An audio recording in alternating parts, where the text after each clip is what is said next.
The Bostonian is Matt Perrault. This is our city. The book is Dave Sherapan. Pay him. Pay that man his money. Together, they are The Bostonian versus The Book. You covered 12 covered! Follow the show on Twitter at Boston versus The Book. How do you like them apples? Bringing you the best insight on sports betting news, Matt and Dave's daily picks, and an entertaining and unfiltered dive into the sports betting industry. Here's Dave Sherapan and Matt Perrault. And here we go.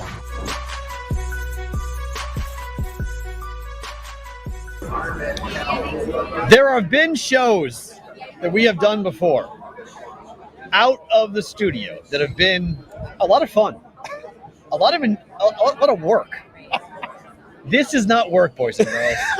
Welcome to the first ever BBB Live Road Show from the Breeder'S Cup. We are at Del Mar in California. He is Dave Sherapan. I am Matt Perrault. We are live on our YouTube channel at Boston versus the Book.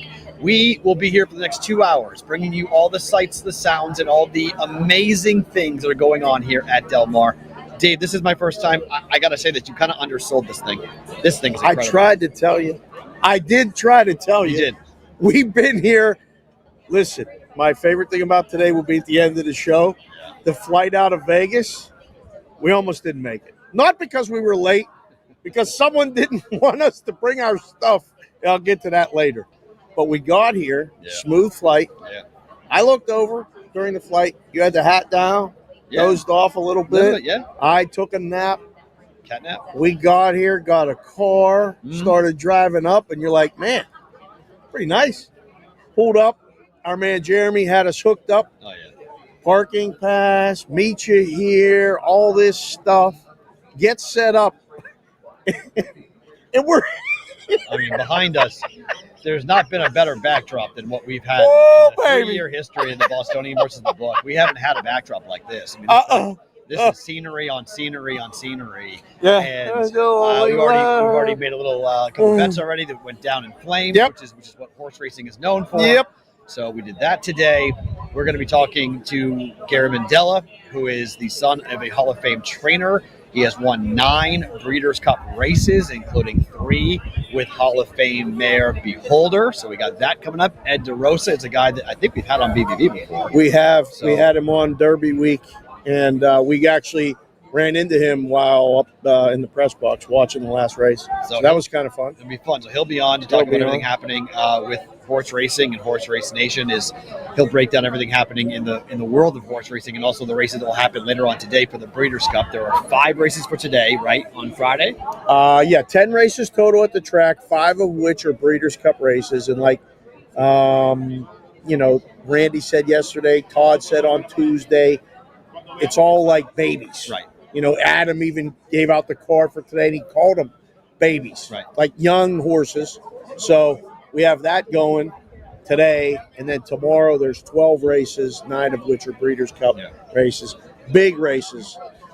I wish you guys could smell what we smell. It's not horse caca. No.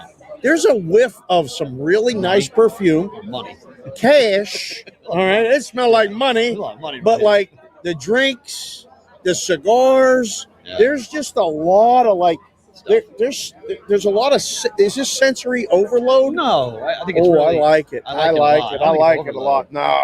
The weather is, I'll admit, it's a little chillier than I thought it was going to be. Yeah. It's on the 50, 55 degree side of things. So it's a little on the cooler side, but in the sun, it's nice. In the sun, it's nice. Where Jeremy has us set up here, I don't know if you guys know much about Del Mar, but the paddock is right behind us. Damn, bro. So we have so many people who are all lined up to watch these majestic animals come in. Look at the hats. The hats are unbelievable. Tremendous. They're everywhere.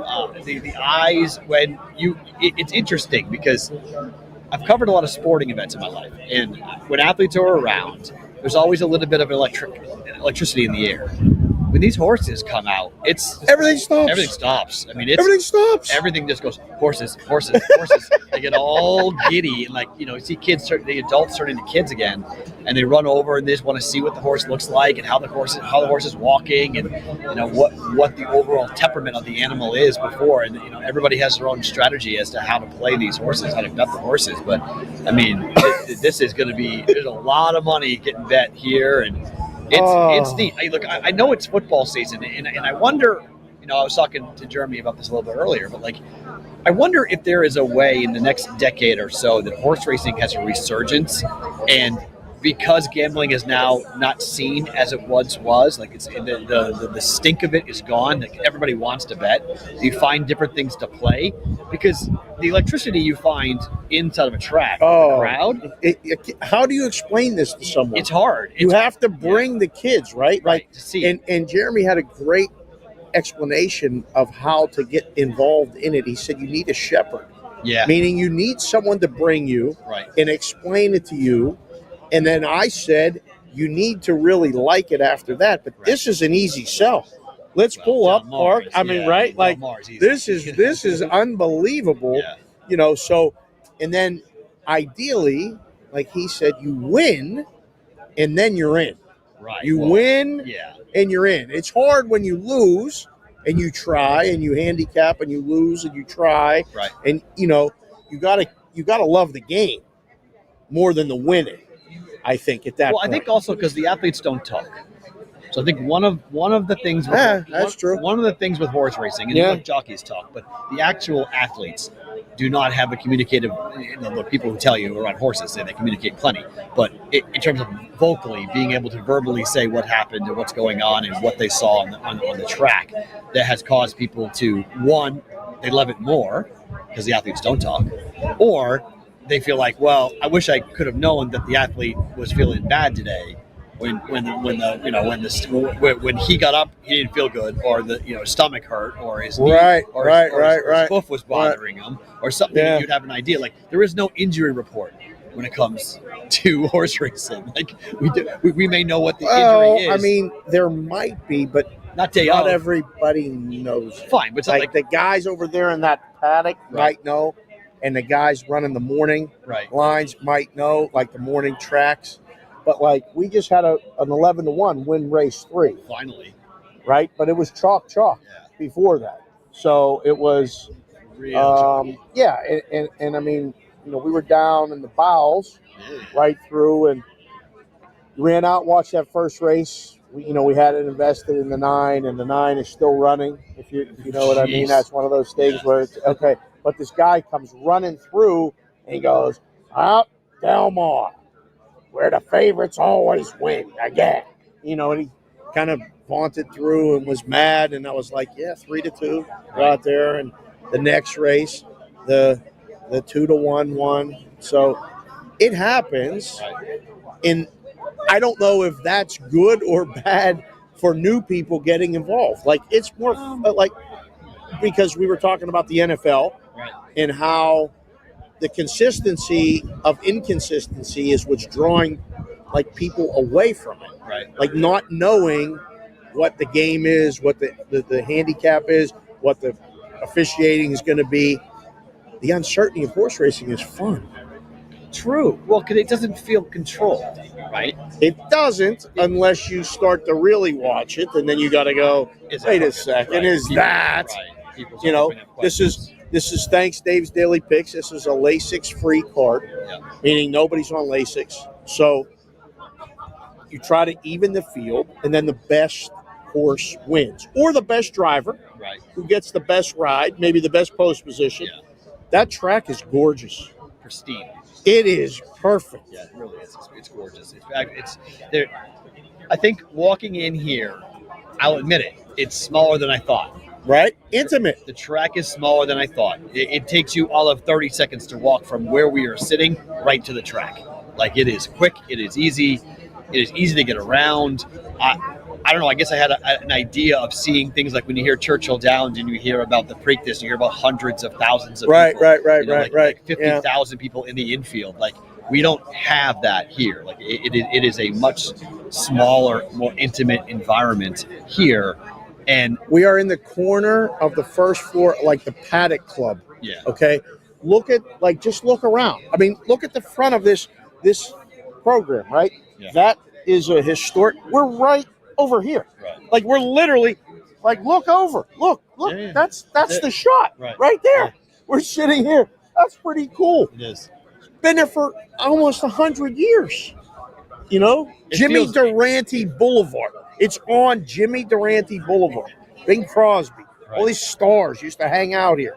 You know, we flew over from Vegas with Mike Tice. That's right. Mike Tice was on the plane. Mike Tice was on the plane. Yeah, coach. We're walking around. I've seen 2 people from Vegas already. Right. It's awesome. This is fun. I think there has to be a way for horse racing, and maybe we can ask a couple of guests, like, how do we recreate this at Keeneland, Right. or at the Arkansas Derby? So in a previous life, I did a lot of work with the New York Racing Association. And one of the things that when I would be on calls with them, and one of the conversation points about how do we bring horse racing to younger people, it really comes down to education. And it's sort of akin to learning how to do something of an activity like skiing or boxing, or I don't know, to take a figure skating. You have to do it. You can't talk about it. You have to do it. So the act of getting a young person to a track, there has to be a hook to it. So like the New York Racing Association had all sorts of weird ideas, like concerts or different ways of getting people involved, that would attract young people. And I think you got to be careful, because this is what Major League Baseball is running into. You have an older audience. You want to attract the young people, but you can't get rid of what made it special to begin with. You can't eliminate what brought people to the track in 1950, in 1960, in 1970. So there is a danger there when you're trying to make it for young people, that you are taking away some of the things that made this great. And in some levels with baseball, I've told you this before, it's baseball. Stop screwing with it. Leave it alone. Because if the young people don't like it, they don't like it. It's been around for a long time. They'll find a way to like it eventually. And I think with horse racing, I kind of feel the same way. It's been around for a long time. This has been an activity that's been bet on for a long time. I don't know if we need the young people. Get the people exposure to them, but I don't think you have to change anything to make it more likable. I don't need a DJ sitting up here pumping, whatever latest hit. I don't want that. I don't think that's going to work.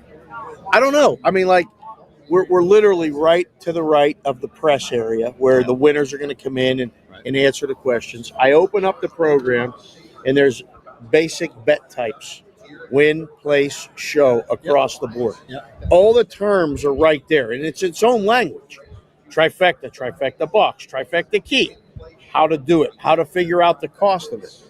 There's a way to learn the language, and there's a way to do it. But you can't make this appear like this on TV. No.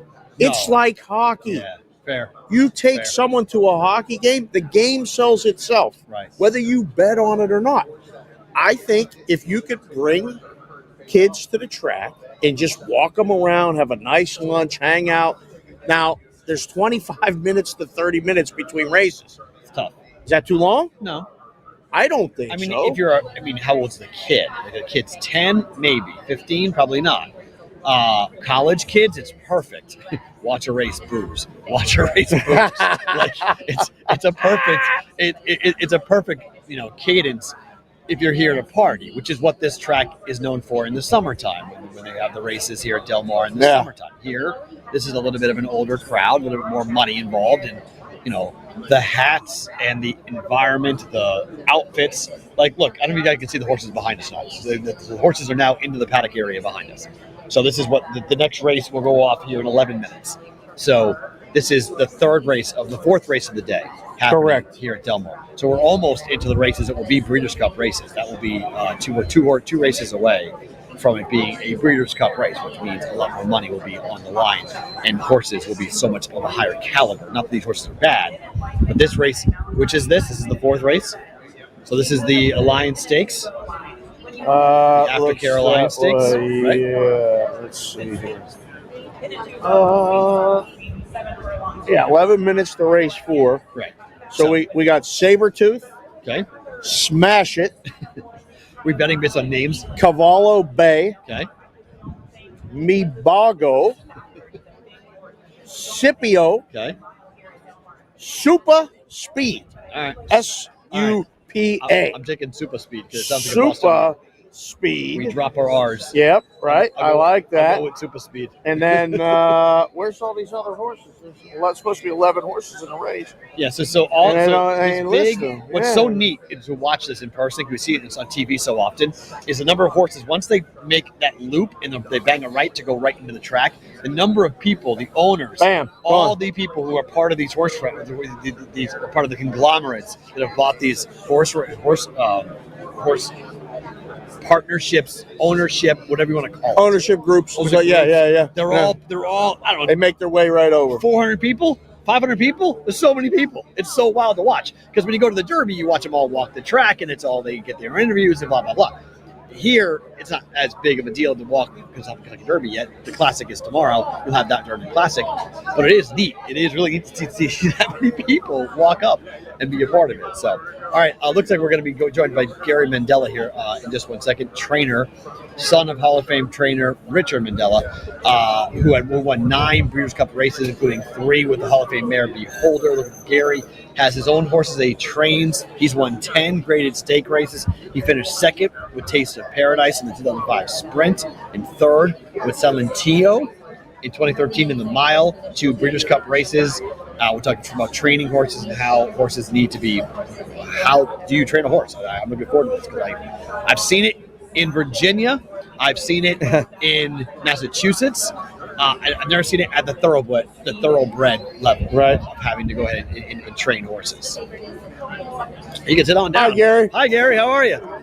I'm Dave. I'm Yep, Matt. It's me. All right. Throw the That headset on for us. on, the microphone on your left. Yep, just like that. Right there. It's all together. Perfect. The camera right in front of you is your All camera. right. It's all good. All right. How are you, sir? I'm good. How are you? Can you hear us? You can hear us good? I can hear you. Okay, in my perfect. ear. Yep, that's perfect. Yeah. All right, there you go. Okay. There we go. All right. So, okay, my first time here. To you, is this old hat? Is this always special? Like, what is it like to come to the Breeder's Cup? It's all of us. The original concept that it was going to helps keep it special. It's in California, it's in Kentucky, it's in New York, it's in Toronto, Dallas, Texas. That really helps. There's always a new choice. The racetracks work with Breeder's Cup that man. There's always something a little different every time they go. It doesn't feel redundant. And then the horses themselves are always different. The horses in the Derby is special. So there's a couple of years. This year we've got 19 horses that came from Japan. How different is that, Gary? Explain that to people. Like we have a lot of people that this is like their first even mention of being involved or looking at a horse race. This is a different thing, right? This is much different than coming to Del Mar on a normal Friday, and you've got a couple of race horses from Mandella, a couple of race horses. We don't walk out. We're looking at the California horses. We've got 19 Japanese horses competing in Ireland, England, France, Chile, South America. Wow. All come in, quarantine. We jumped over a million hurdles just to be here. Huh. So, this is interesting from as the international flavor for the sport comes in. How's that? Does it change the way you guys train? Do you watch other horses differently? Like, what does it do when it's not just a North American sport anymore, and it's now going to be a world championship, legitimately a world championship? he's still a trainer. Yeah. You have to pay attention to train him based on what he needs and not let the fact you have your horse at his best. Yeah. He does his best for you. It doesn't matter what the other competition is, he's going to do his best. Whether that's good enough to win or not, you don't know until the gates are. But all you do as a trainer is just focus in and really give the horse what he or she needs. So you try to keep it like, you hear athletes say it all the time, like the World Series, it's just another game. This is just another race. This is like we're just hanging out in the summer meet. Like your mentality as the trainer, keep the horse level, keep the horse the same, morning workouts the same, everything's good. That's what we're trying to do. Well, there's always a risk. Not all these horses are just coming in off of a normal pattern, running the same all the time in between races. Some of these horses are layoffs. Some of these horses are shortening in distance, lengthening in distance, switching from turf to dirt. How hard is that, by the way, to switch from turf to dirt? A lot of people talk about that in how whether that's hard or not. Like how hard is that for horses? Well, I know, but right. It's hard to know whether you're making the right decision before the race. Do you know immediately when you don't? When you've decided properly, it's not hard.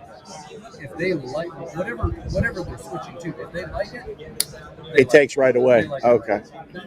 There aren't that many stories of taking a horse somewhere and felt like they learned to appreciate whatever surface they were going on, and over time they did that. Most of the time, they like it. What are you looking forward to today versus tomorrow? I tried to explain to people all week how different Friday feels from Saturday. Friday is a lot of young horses, right? Saturday, the big heavyweights. I guess. What are you looking forward to? Different, or how would you say to new people to this, the difference between the two? I would phrase it this way. Friday at Breeder'S Cup is the NCAA tournament. You've got kids trying their hearts out, trying to be champions, which only one of them will be. But as a fan, you're looking at that thinking, next year, they're going to turn pro and try to do it. Whereas Saturday for the Breeder'S Cup, these are the jewels. They've already won it. If they're European horses, they've already won it. They're trying to be champions in my vision, but it might be so Friday is celebrating these horses. And the winners of all these races but also looking after not just the winners, but the horses who are making control trips. In this juvenile race, we find these Right.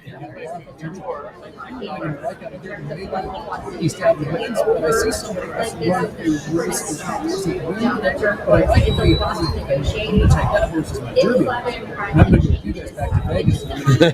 Right. There you go. And maybe I'll get 50 in December when he walks in the gate at Idaho on the first Saturday in May. I'll bet myself. But it doesn't always win. Those are the things. You buy those future books. I tell him all the time. I loved taking those bets. I worked in books for 20 years. So, we put up those numbers. It's an accomplishment just to get a horse in the Derby, right?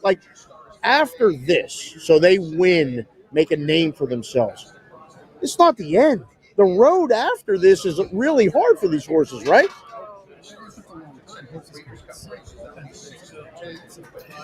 It is. I tell people all the time, you should never make a future movie unless you're getting 50.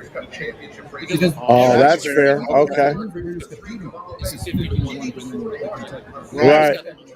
Because he just has to take healthy and not get a corner. Right. And they got to run a couple more races. Nobody runs this. Yeah. Right. And what is that? Right. You can't do that. Yeah. Yep.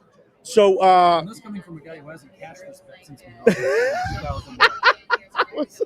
Listen to me on my high horse. I'm talking about it. It's a hard game, and what I've told people enough, like we really focus a lot on the sports, and this is literally Matt's first time at a track in Del Mar, and he started the show with, you undersold Del Mar.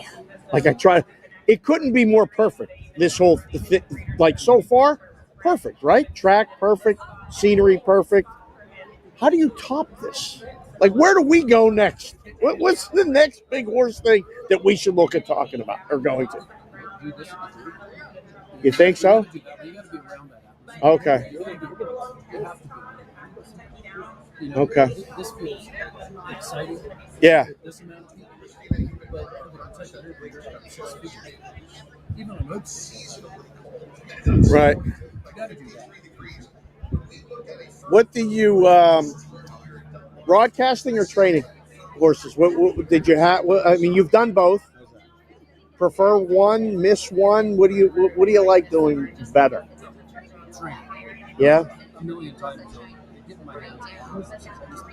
I just can't get out of it. How tall are you? I'm just 6'5". You don't ride them, do you?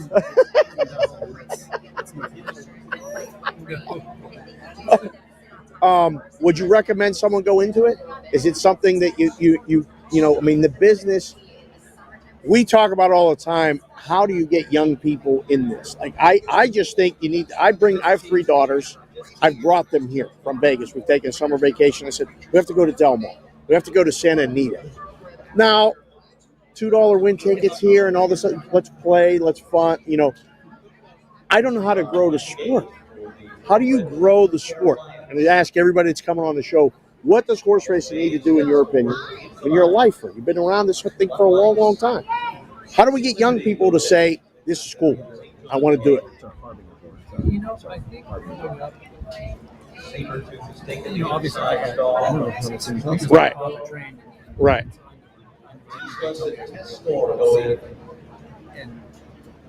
But I had friends in my classes that were my age whose parents took them to the races. Right. And they appreciated me too. What it was like to be at the barn.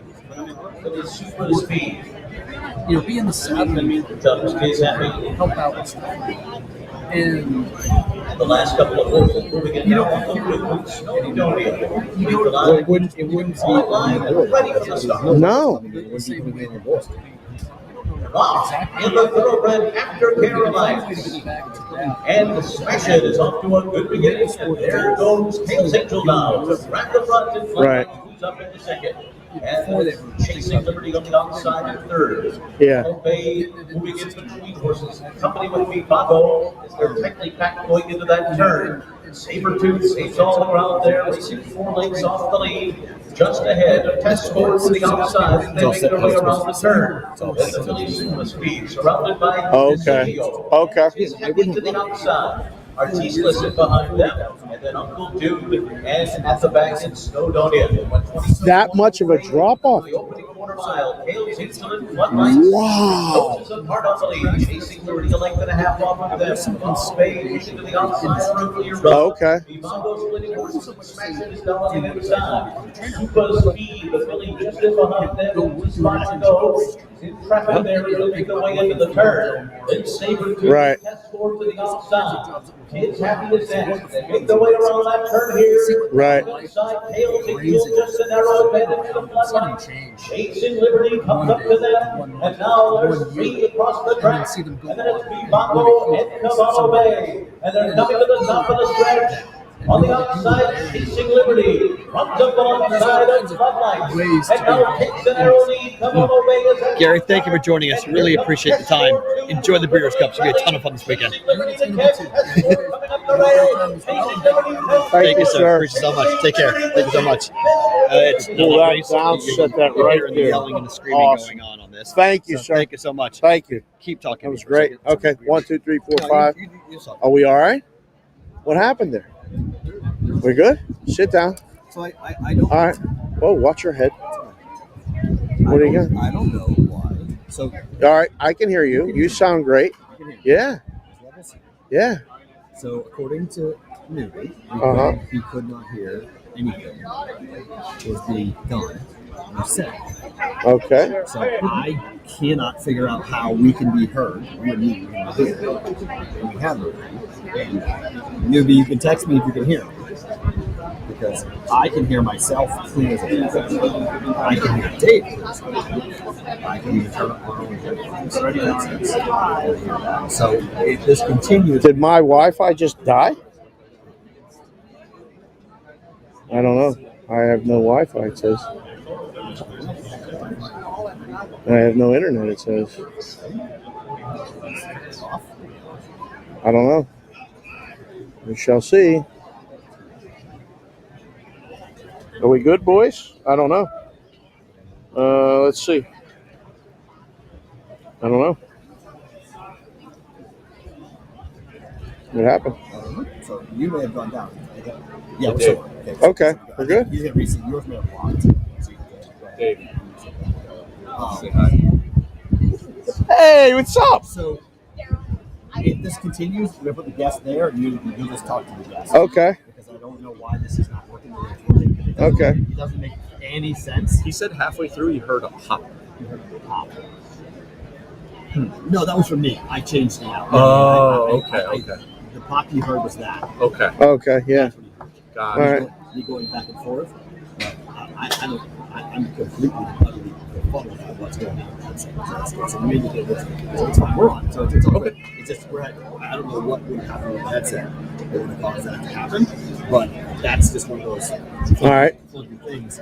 So when I'm talking, I can hear you. Can you guys hear Matt right now? They can't? Can you guys hear Matt? I've never seen this in like 20 years of media. We hear nothing from the headset. Okay. I am completely befuddled by how that's possible. Okay. We can hear this locally, and we have it here. That this doesn't make it's not possible. But hear you guys perfect. You and Matt. Okay. It's not possible. All right. I don't know. This is going to drive him crazy. He's going to be mad, boys and girls. All these levels are right. up, I know. I don't know. Because what I send to the internet is off the board, not anywhere else. Right. So there's levels on the board. And there's levels. Yeah. I mean, I sound you. How you can't hear it is literally beyond possible. And I'm completely and totally confused Okay. by how that's happening. All right. Well, we'll find out here shortly. So I don't know. we'll just do. So we'll just have get in there. Yeah. So now we can hear you. When we have a guest, we'll go ahead and do that. But Okay. in my 20 years of doing media, I do not understand how in the world that is physically possible, because you wouldn't be able to hear us. And right. If there was a problem with the headset wouldn't register on the board. Okay. So if like the headset was broken, okay, you wouldn't. Headset's fine. Right.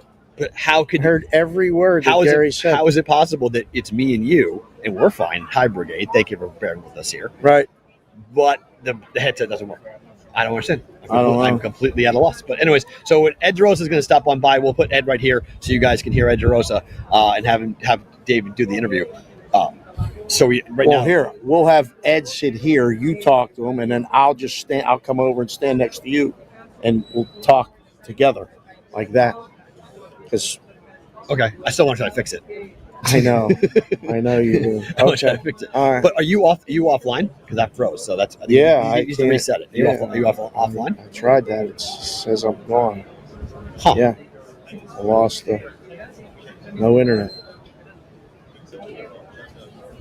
So that's out. Loose. Yeah, that thing. Remember we found that out. That's a loose cord. Yeah. So that's kind of what happened. All right. So sorry guys. I mean, this is live. So this is what happened when we're on live. Things can kind of get a little wonky and a little weird for us with that. But did you move this cord while you were doing stuff? No. All right. I don't know why that's really Who weird. won that race? Anybody? You know?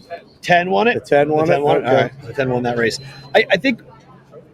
I caught the end of what you're asking, Gary, and I think it's interesting about his thoughts on how to grow the sport and what to do and go out to a farm and be a part of it, because it's one of the things in Virginia that I got to know some people who are heavily involved in horse racing, and I think that's one of the one of the calling cards, I think, for people involved in horse racing, horse training, horse raising is work.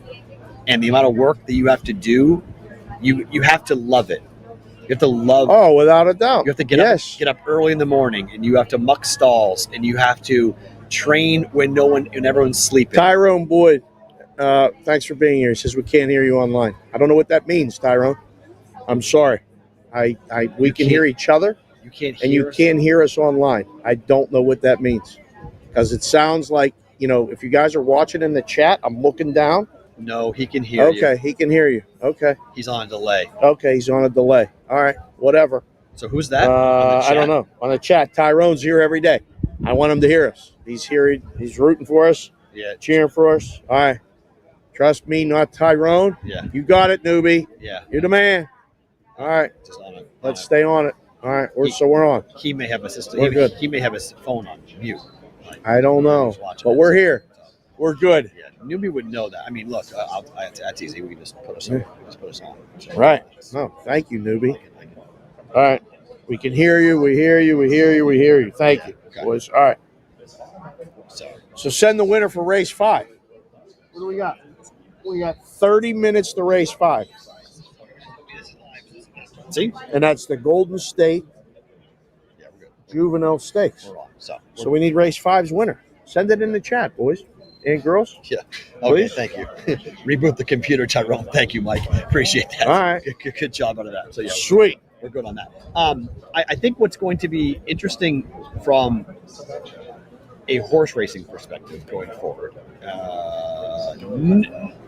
Jeremy, he can sit here. It's fine. He can come in. Yeah. We're all good. He's always he wants to call in. No, he's fine. We'd have it's the third mic. We're on though. We're good. I don't know. Did you think we have kids? Like, how do our kids handle this? We bring them here for the first time. Bored after 3 races. I did it. Okay. They're bored after 3 races. Really? I mean, the really 2 bored? older ones weren't. This is a hard sell to Kendall and Maddie. Okay. It's a hard sell. Is that because of what they're used to in terms of the media they consume? Yes. Or they don't understand what they're watching? I think we could bring them, walk them around, feed them, and then have them pick a couple races. If they win, they might have more fun. Okay. If they lose and they're not into horses and they don't get excited, like being out by the rail, watching a horse race end, or going upstairs and watching it from above, where you get that scenery shot that I posted on my Twitter, where you posted the picture of us. It's beautiful. It is. And if they don't get all of that, they're out. Yeah, it's interesting. I think it's probably. I don't know how else to sell it. Like, I think once. You do remember the first baseball game you ever went to? No. You don't remember the first baseball game you ever went to? I was like 4 years old. I don't know. I remember the first time for almost everything that I did. I remember like the first time like it meant something to me. I mean, the first bet I made was with my grandfather when I was 9 years old. Okay. I remember that. I remember what I did and when I was with him, and I remember how he told me what to bet. Okay. He just said, pick a number. That's fine. I picked the number. Yeah. Put $5 on it. Right. See if the horse would win. The horse lost. That was my first bet. So I remember that. I remember like the first time going to Fenway Park by myself, like teen. I remember doing that. See, I don't know. Like, I think, when I came back from Curacao, I did a little traveling because I had nothing but time and money, and everybody else I knew was working. Right. So I went to like Gulf Stream in Florida, and I spent the day there. I went and watched the highlight match and bet on it, and not knowing what I know, and like went, okay, this isn't going to work. This is like, what are we doing? Okay. Yep. Go ahead. All right. Do you want to use the headphones? Oh, you don't have to. Can you hear me? I can hear you. All right. That's Ed DeRosa, boys and girls. That's the main camera. Okay. Right there. You've done this show with us before. First order of business. Not in person, though. Not in person. This is great. Where he's got an audio issue he's trying to fix. All Should right. just unplug it and plug it back in. That's probably what will work. How tough was watching the ALCS? Gutting. Well, Game 3 was awesome. I was rooting so hard for Cleveland, Ed. It was. I mean, they were right there. How many times? Those first 2 games, which, I mean, even as poorly as they played in New York. Oh, my God. They just dug too deep a hole. I can't believe Clase got hit. Like, I mean, he was perfect all season. Right. Like, everything they could have had. And they were still right there. Yeah.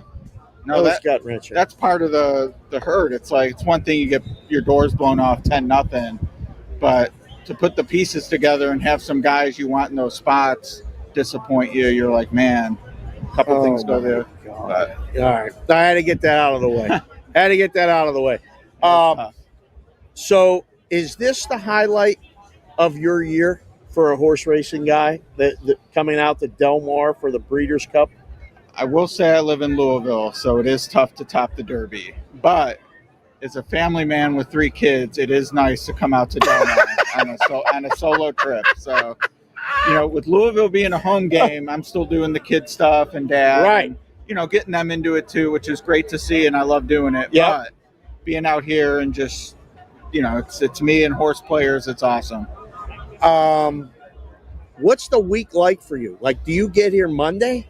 I got here Wednesday morning. Okay. And I play it that way. The Turf Writers, which is sort of our union, not really a union, but okay. For horse racing reporters, we have an association. We do a dinner Wednesday night, Breeder's Cup week, so I always try to be supportive of that. And then Thursday morning, hit the backside. But so much of what I do with handicapping and looking at the data and the numbers, definitely comfortable doing that at home and, the office. So, do you come to the morning workouts? I do, yeah. Well, just Thursday. Are you learning it? Like, what are you looking at with a trained eye and a handicapper? Because we've had on Todd from FanDuel this week. We had Mike Smith talking about it. We had Randy Moss talking about it all week. Like, what are you looking at in morning workouts? If you turn on, say, FanDuel TV, if you're at home or you're here, what are you looking at? I'm actually looking at who I trust. It's such a specialized skill and not one that I have. I don't try to pretend that I know what I'm looking at on the track. I like watching it because I like the sport, but I trust the commentary more. But I'll tell you, when I'm out here, what I really like to use in terms of what I think I'm good at, and this is a little arrogant because I'm a poker player, but I love talking to trainers face-to-face and trying to get a read on whether they're BSing me or if they really like their horse. And certain Most trainers, I think time. I have a pretty good gauge on. Bobby Franco, rest in peace. He was one, like, you knew when he really was confident, and right. you knew when he wasn't. Bob Baffert's actually pretty similar, which is great because he has so many good horses. Right. You want to know, but I will say Chad Brown, ways and means. I got positive vibes from his body language. Okay. Can you hear me, Dave? Nope. Can't hear me? No, you're gone. Oh, you can't. Okay. Nope. You're out. Yeah, cannot hear you. He's working on something. Ed, we had something. Live radio. Yeah, live radio, live TV. Yeah, perfect. No net. Yeah, you sound great now. You're back. Can you Yeah, hear me? Newbie, can anyone hear Matt Peralt talking? We got Ed right here. All right. Ed's here. I don't know. All right. I don't know.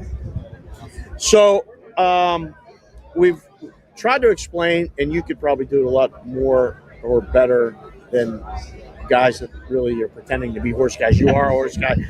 Friday here versus Saturday here. What's the handicap? Like, do you prefer Friday's races? Do you prefer Saturday's races as a handicapper? Somebody looking at maybe making some plays. It's a handy. I'm gonna still. Both are great, but I will lean Saturday. Both in general, just because that is the championship day, the classic, the distaff races like that are world class. Not that today's aren't, but that's just the next level of international prestige. But then this year specifically, I am against one of the biggest favorites on the card Saturday. So as a bettor, Who? I'm going to try to beat Torpedo Anna. Are you really? I am. Yeah. Oh my! I'm betting against. You're the first person. I'm taking that the said that Giants all over week. the Patriots. Right. This is that's a tough one. It is. It's okay. And I mean, the beauty of racing as a gambler, the frustration, but also when you're right, how good it feels is I'm not saying she can't win. Like, that would be ridiculous. Yeah, of course. But the odds on her are such bad value that it'd be like getting 4 to 5 on a coin flip. You'd never take it. I mean, maybe Super Bowl, people have fun. Right. But, if I were to say minus 102 is the lowest. If I were to say you could have 6 to 5 on heads or 4 to 5 on tails, I wouldn't do it. I'd laugh you out of the building. You'd say it must be a weighted coin for you to offer me that. Right. But racing actually gives you that opportunity. I feel like I'm getting 6 to 5 on heads by betting awesome result. Oh, so I mean, you try to explain that to a new bettor, and they're like, "Man, what is he even talking about?" Right. Like, and there's so many things, and I've tried. I mean, this is his first time here. We got off the plane, drove up, pulled in. This guy had passes for us. We've been walking around. How do we recreate this? Like I mean, again, and you're in Louisville, so you get it. It's a home game, but like, I asked Gary, I'm going to ask you, how do we get our kids to go, you know what Daddy does is pretty cool. Horse racing is okay. Yeah. I think I'm gonna do it. Well, to me, I mean, there's only 2 things in my mind. It's the horse, because there isn't. I mean, I've never had a friend, kid, family member, etc. I've never brought them to the paddock or to a friend's barn that's a trainer, and just being around those thoroughbreds does something to you. Like, people get excited, and then you get to see them compete and give their all and their heart, and the jockeys. And it's amazing. And then for me, admittedly, rolling in that you bet on it and can sound smarter than everyone else, not sound smarter, but be smarter. And, it's parimutuel. When I win, the loser's lost. Right. So, there's definitely a brag element to it as a horse player that, I mean, I guess the poker table, because you're staring right at the guy as you're raking in the pot. Do you have to be a gambler to appreciate this? No. Not Breeder's Cup, not Derby. I mean, really, any day at the track has some of the pageantry. There's still the horses. They're getting saddled. But a day like this, if you're into the lifestyle element, which a day like this I love. I mean, I want to bet on it too. But being around this type of crowd and the noise on the grandstand side. It's awesome. When they turn for home. It's awesome. You just that feel gives you chills. Like, you're talking about it. And I made him. He went out and watched the first race, and there was hardly anybody here. Like, the crowd is building today. This is building up. Tomorrow they're going to build up to the races. A race like the Distaff, if Torpedo Anna's in front turning for home, it'll be deafening. Right, and can't recreate that on TV. I talk about it with hockey. I talk about it a lot of times with baseball. Example. Right, hockey's a perfect example.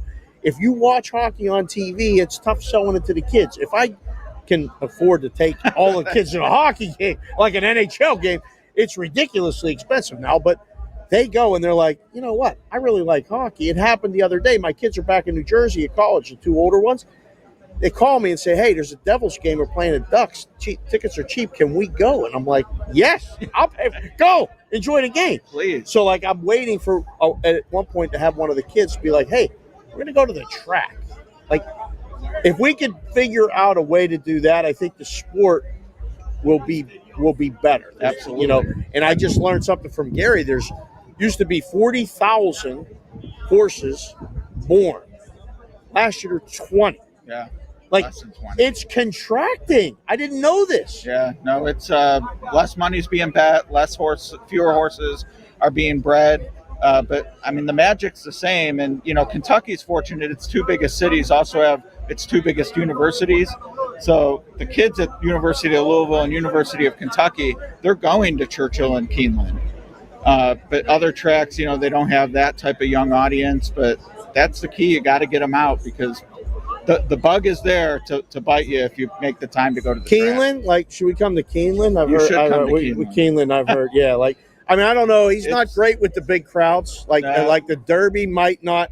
You might get a little, that won't be too. I think Keeneland will be more this speed. And it is similar, because a track like Santa Anita, which the Breeder's Cup was in last year, is bigger than Del Mar.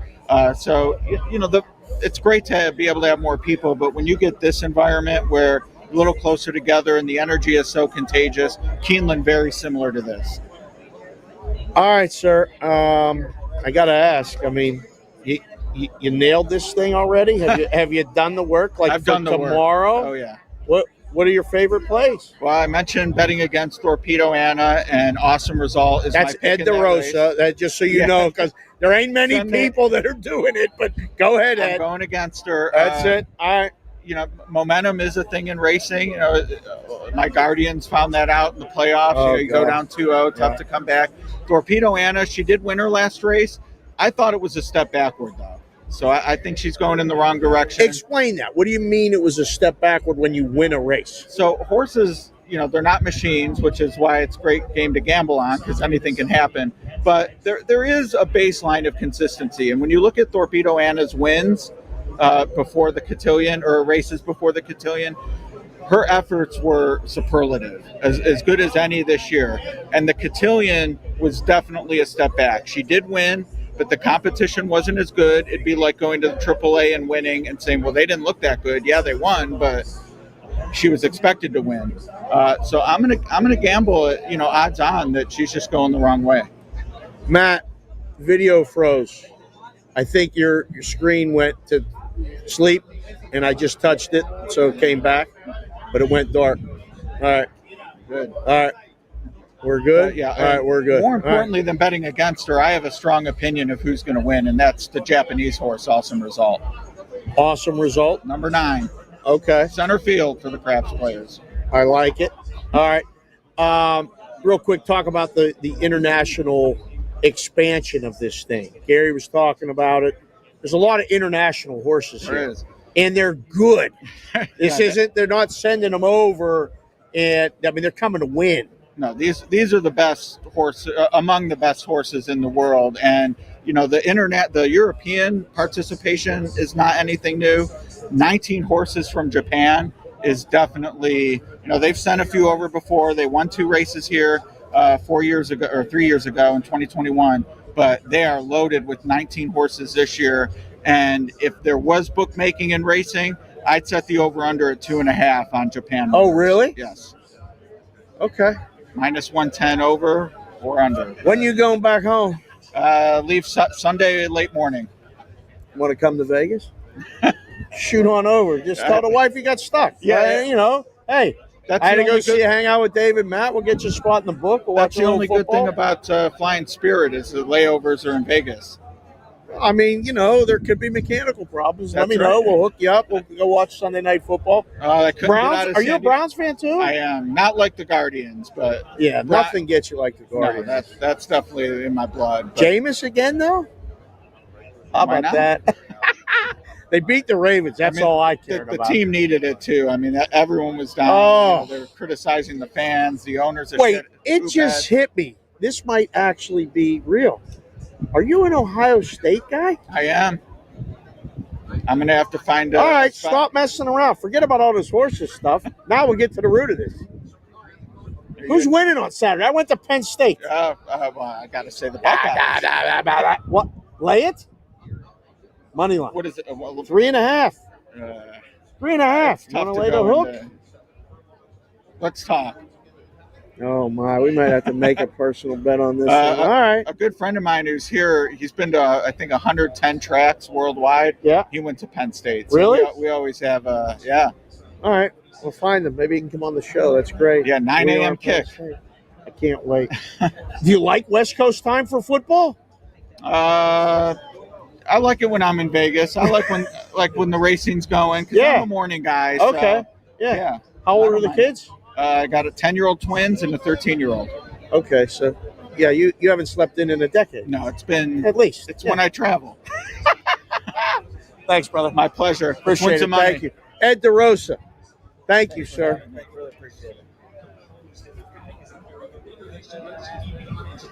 Jeremy, get that guy with that Iowa t-shirt on up here real quick. He's a college friend of mine. I got to have him on real quick. All our college buddies are watching. Oh, good. I got to have him pop in and ask him a couple questions. Please. All right. Are you all right? No. You're pissed off, Yep. aren't you? Steaming. All right, calm down. It's fine.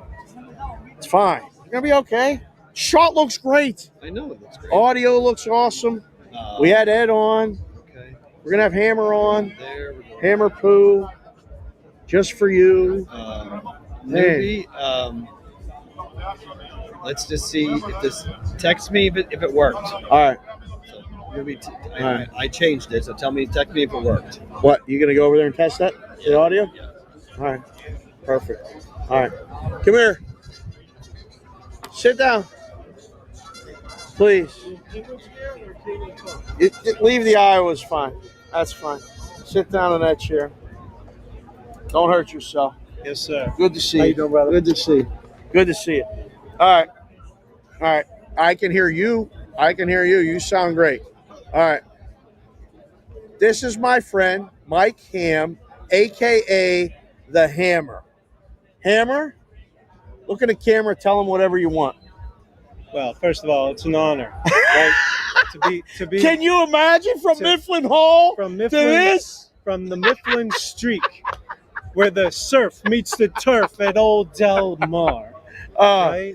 This is unbelievable. And unbelievable. And as you know, the Hammer was the first nickname, but then my betting started, and when I started to bet, hold on, they're not ready for this. They're not ready for this. So okay. All ready for that, Dave. You know I get right to business. I know. Right to business, always. All right. So Hammer lives in San Diego, has been here for how long? Oh, a good 20 years now.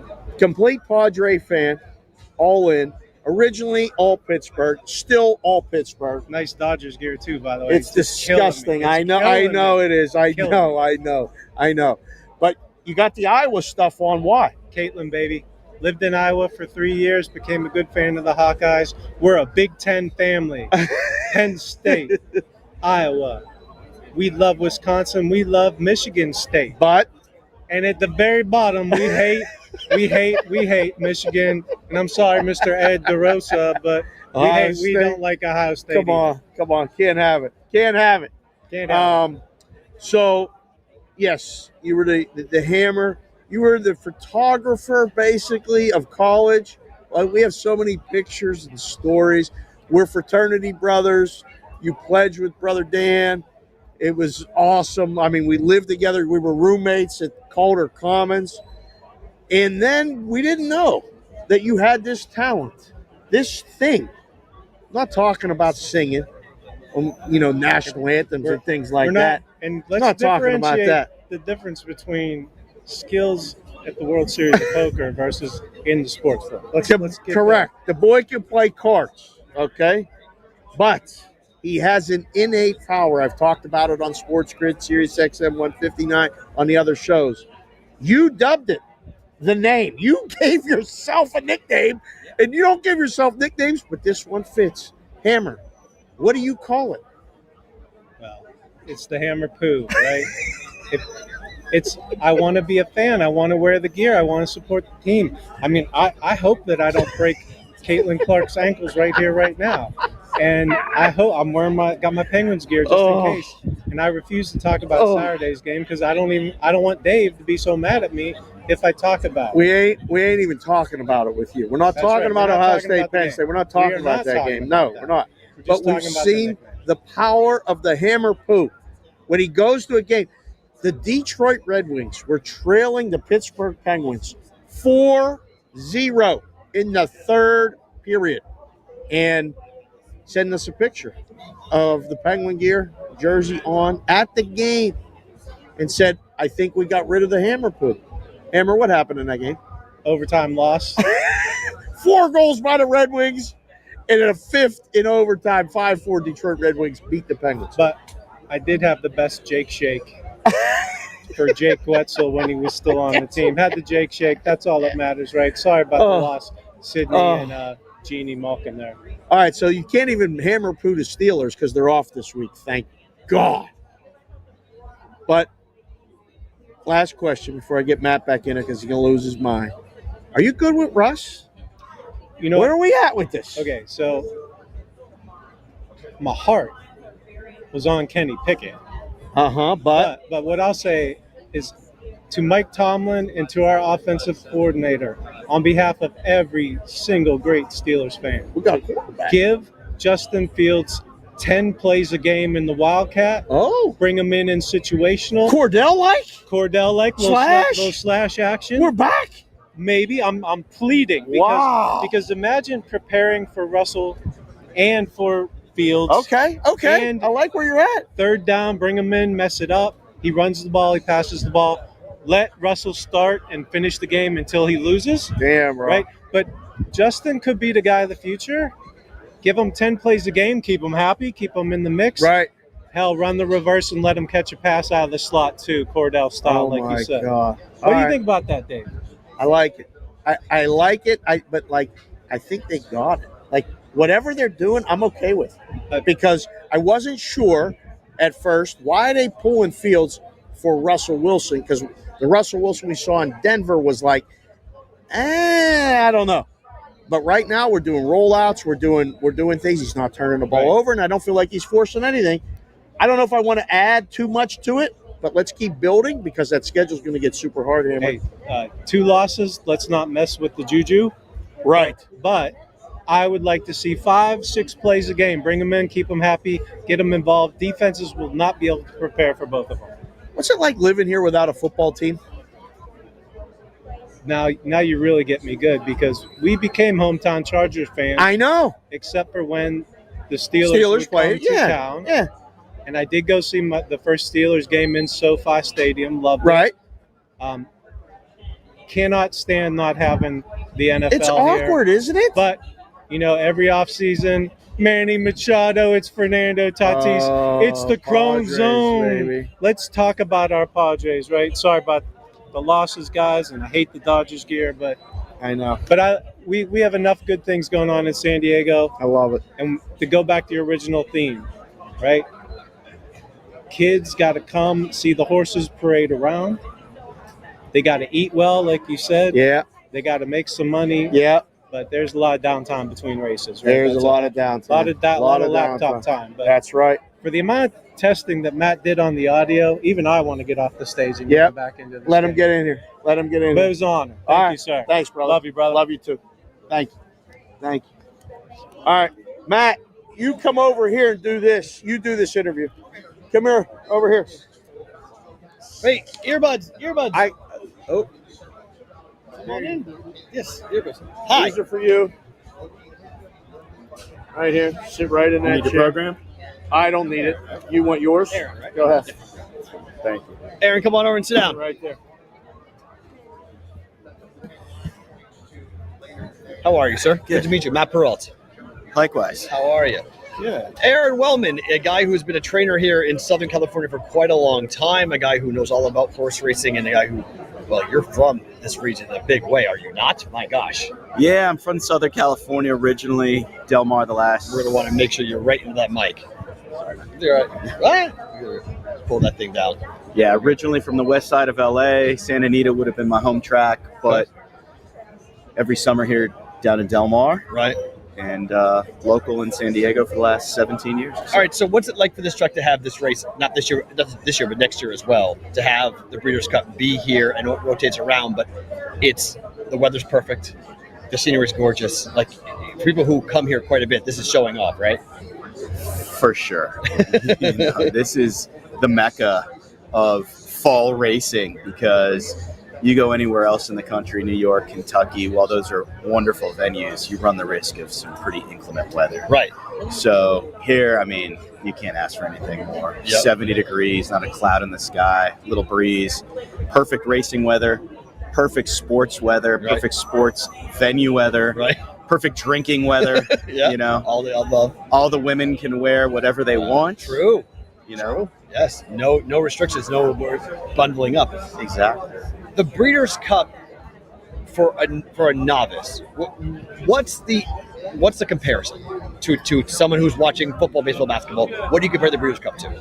Yeah, it's hard to really pinpoint one sporting event to it. You want to say it's our World Series, you know, or something like that. It's more like the Olympics because in horse racing, you've got females and males, right? Fillies and colts that typically are separated. Now, we will see over the course of the next couple of days some fillies take on some colts, which is really cool. Right. But it's really an international event now. You've got 19 horses coming over from Japan. You've got dozens of horses coming over from all over the world, including Europe.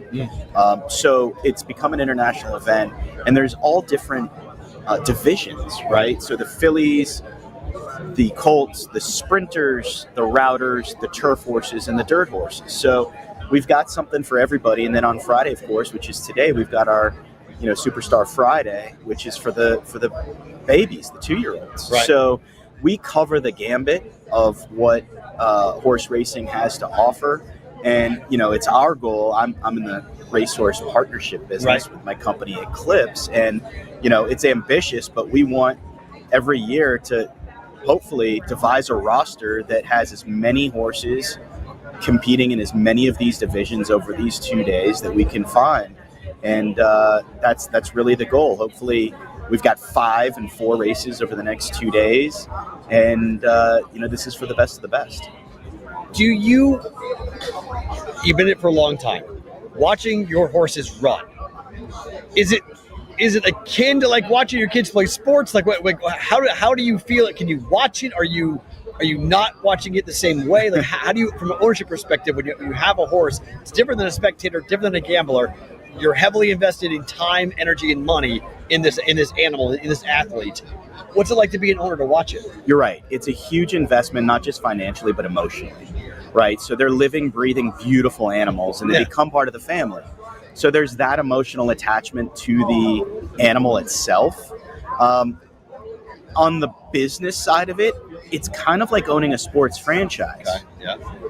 Albeit not nearly as expensive, long. Right? Shorter window.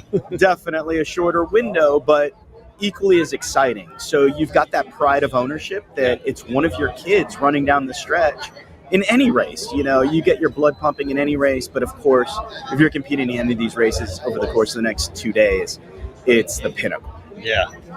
Do you have a favorite ever? Are you allowed to have favorite horses you have in your ownership history? Is there one horse that stands out to you?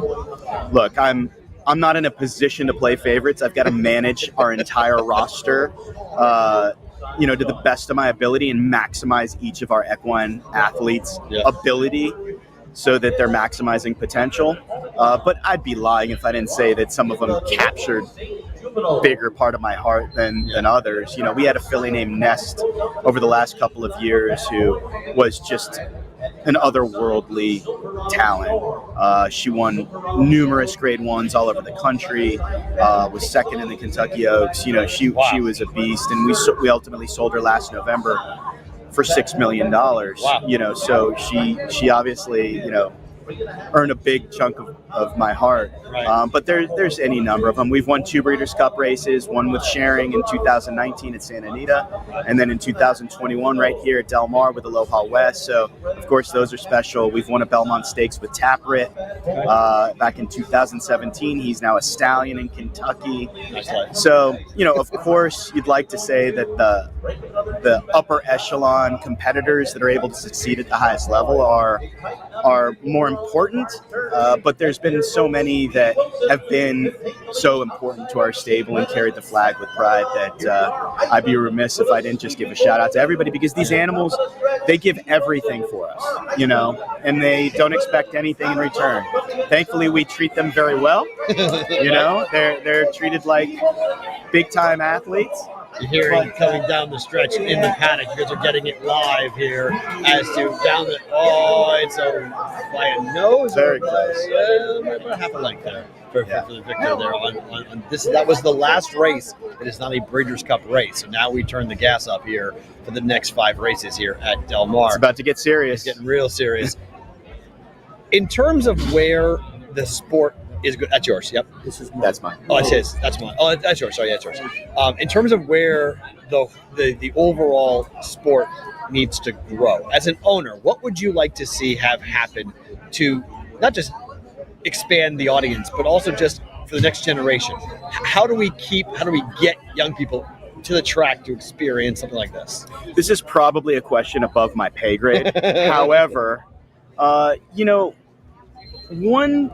method that is tried and true that seems to be foolproof is nepotism. Okay. And when I mean nepotism, I don't mean that your family needed to be wealthy and a big owner or breeder in the game. But what I mean is when you hear anybody that's a real gambler or owner or breeder or trainer, or anybody that works in the industry, and you ask that person, how'd you get involved? They always say without fail, or most people say without fail. My dad took me to the track when I was a kid. My mom took me, my aunt, my grandfather, my grandmother, right? Yeah. So you were introduced to the racetrack by a member of your family or a family friend at a young age. Right.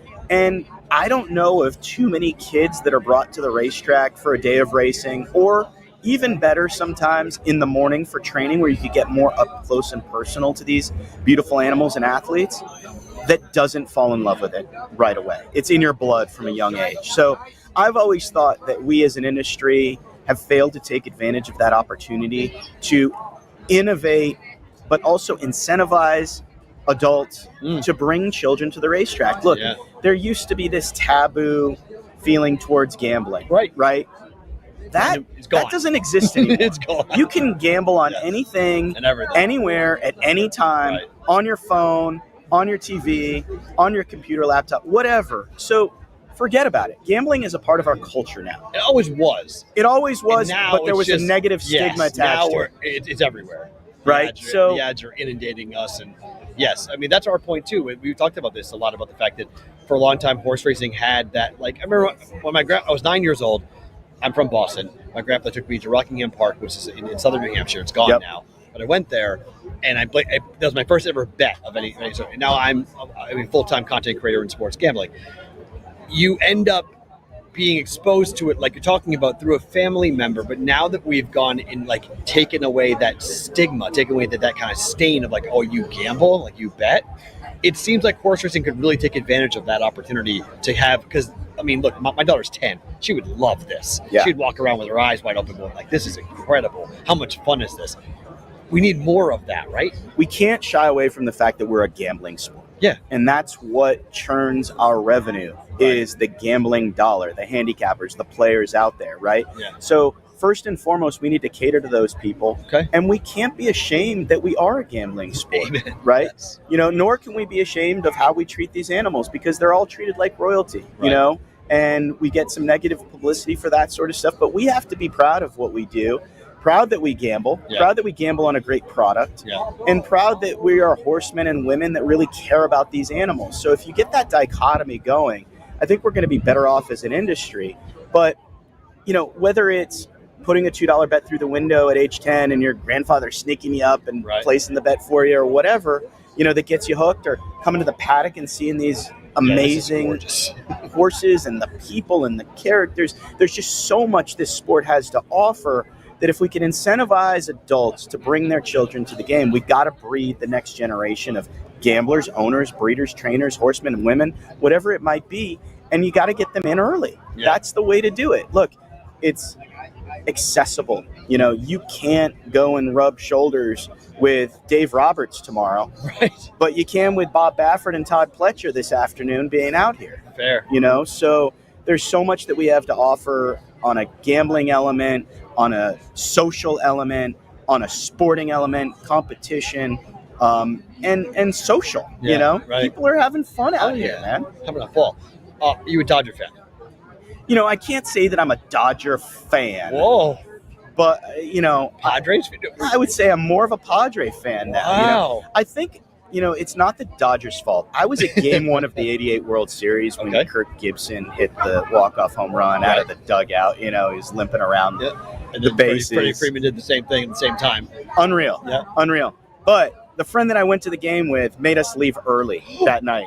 So I've had like this bad taste in my mouth ever since. Oh, no. Whether it's fair or not to the Dodgers, I've just always held it against them. But that being said, I just appreciate good teams, good athletes, great teamwork, you know, and heart and talent. And I'll be damned, the Dodgers definitely came with it this season. They absolutely took it to the Yankees. It took 5 games, but, you know, they just dominated. And I tip my cap to them. Freddie, what a great story. Oh. I thought Walker Bueller, who's a horse guy, by the way. Coming tomorrow, right? Yeah. Walker's a horse guy, Yeah. loves the sport. I thought he was nails. I mean, just unbelievable in all the playoffs, but especially World Series. And to come in the bottom of the ninth at Yankee Stadium with the World Series on the line and a 1-run lead and shut them down, and you're a starter by nature, right? That's just epic stuff. So I'm happy for them. The track itself here, how unique is it? How different is running at Del Mar versus running the Breeders' Cup at somewhere else? Well, we're 100 yards away from the Pacific Ocean. Right. That's number one. Right. So the backdrop is just awesome. That's not to say that Santa Anita with the mountains as our backdrop isn't unreal. Keeneland, another wonderful venue right in the heart of horse country in Kentucky. Belmont Park's being renovated right now. They're putting a ton of money into Belmont Park, so can't wait to see what that looks like. Maybe they're going to make a bid for the Breeders' Cup at some point soon. Mm-hmm. But, look, I think the atmosphere of any beach town is just different than anywhere else. And Del Mar is a racing town. It's a sporting town. It's a beach town. It just offers all the ingredients that you want for a big-time sporting event, and that's what we got with the Breeders' Cup. It's 50 degrees right now. Like, marathoners talk a lot about the fact that they want overcasted 50. They don't like the sun, and they like overcast. They like to be temperatures down. Same thing for thoroughbreds. Do they like lower temperatures, or are they more comfortable in a higher temperature? Look, they're very adaptable animals. So, I think you don't want it too cold and you don't want it too hot. That's the same with anything. But this is ideal. Okay. I mean, we're talking 70 light breeze and sunny. Horses do appreciate the cold, but they also love to have some sun on their back and, enjoy themselves. So. This track itself, the actual dirt, looks pristine. It looks perfect. It's immaculate. Yeah, hats off to the track people and the Del Mar staff here for getting this dirt course as good as it looks and is playing so far early in the card. And the turf course looks awesome as well. It's deep, right? It's deep. It's playing fast. I think it's probably a little bit thicker than you would see in the summertime. Okay. When it's a little hotter consistently. But both surfaces, fair, consistent, looking good. That's all you can ask for. We heard from a gentleman, he was upset, obviously he had lost, but he said Del Mar, where favorites always win. Is that fair? The favorites tend to do well here? It's a pretty sharp handicapping crowd. Okay. But I'm not a statistician when it comes to that stuff, but that's not a bad thing because it means the betting public's on the right horses. You might not get as much value, but no matter what, nothing against betting a football game, but you go and bet your favorite in the football game and you're laying points and you're betting 110 to win 100, sometimes more. Amen. Right? Here, your favorite, you're going to look at 2-1 minimum and you're not laying points. It doesn't matter how far they win by as long as they win. So there's great gambling. It's an incredibly challenging, intellectual handicapping puzzle we put together with every race. That's what I love about it. Right. Is there's so many variables that go into any wager that you make. There's exotics, there's exactas, trifectas, superfectas, horizontal wagers among multiple races, Right. It's hard enough to pick one winner, let alone multiple, but pick fives. There's just such a variety that I think anybody that really wants to stimulate their mind is intrigued by gambling and sports is a great game to get involved in. All right, before I let you go, what is your next 2 days like? What are you up to for Friday, Saturday? I'm in business mode. Okay. So we've got runners. Eclipse has filly running in the Juvenile Phillies turf today called Vixen. So I've got my game face on for her. I might make a wager or two of these other races that we're not directly involved with. And then tomorrow we run one filly on the undercard, 4 and 3 races in Breeders' Cup races. We've got partners from all over the country, all over the world actually, that are here to watch their horses run and enjoy their horses in this big event. So we're going to be entertaining, wining and dining them. And hopefully, we might show up in the winner's circle if we get lucky. Tremendous. Does the Japanese influence, does that change things from a business perspective? That there's this many ownership groups and horses over here from Japan?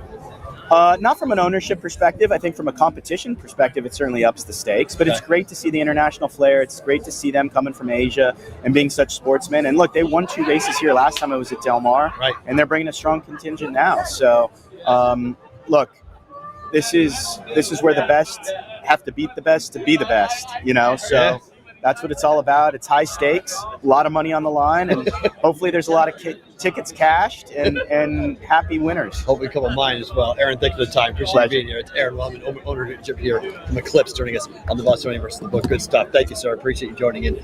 Dave, I think, ran out to go to the bathroom, so that was a lot of fun to talk to Aaron about everything happening in the sports world. So in the race world for Eclipse. So like he mentioned, I mean, he's got a bunch of different vixens running today in the juvenile filly tour race, and he's got Candied on Saturday in the distaff.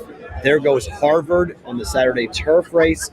Anisette goes on Saturday's filly in the mare turf. And then Sunset Glory is going also on the filly in the mare turf race happening tomorrow for Aaron Wellman's ownership group, Eclipse, as they'll be very busy here going after that here with the Breeder'S Cup. So this is what's interesting. As I turn around and I kind of look around, and as we're getting ready for the Breeder'S Cup races, there are a lot more people here right now than there were 3 hours ago. And I think it's now 2:19 Pacific time, 5:19 on the East Coast. There's a lot of people who are going to be around these next 5 races that want to be a part of this experience and want to see these racehorses. And the money is going to start to really, really flow and fly. I got to admit, just being here now, and it happens in Vegas a lot, where as you get to like 2 o'clock, 3 o'clock, the temperature starts to rise. It starts to get really, really nice. It starts to get very comfortable. Like the sun is out here, and it feels really nice here right now. You start to it's probably in the lower 70s now, and we're starting to get ourselves into an environment where you're going to be like, okay, this is going to be neat. I apologize for talking during the national anthem. I feel like I should pause. Sorry, with hats off. Hold on. We're going to pause for you.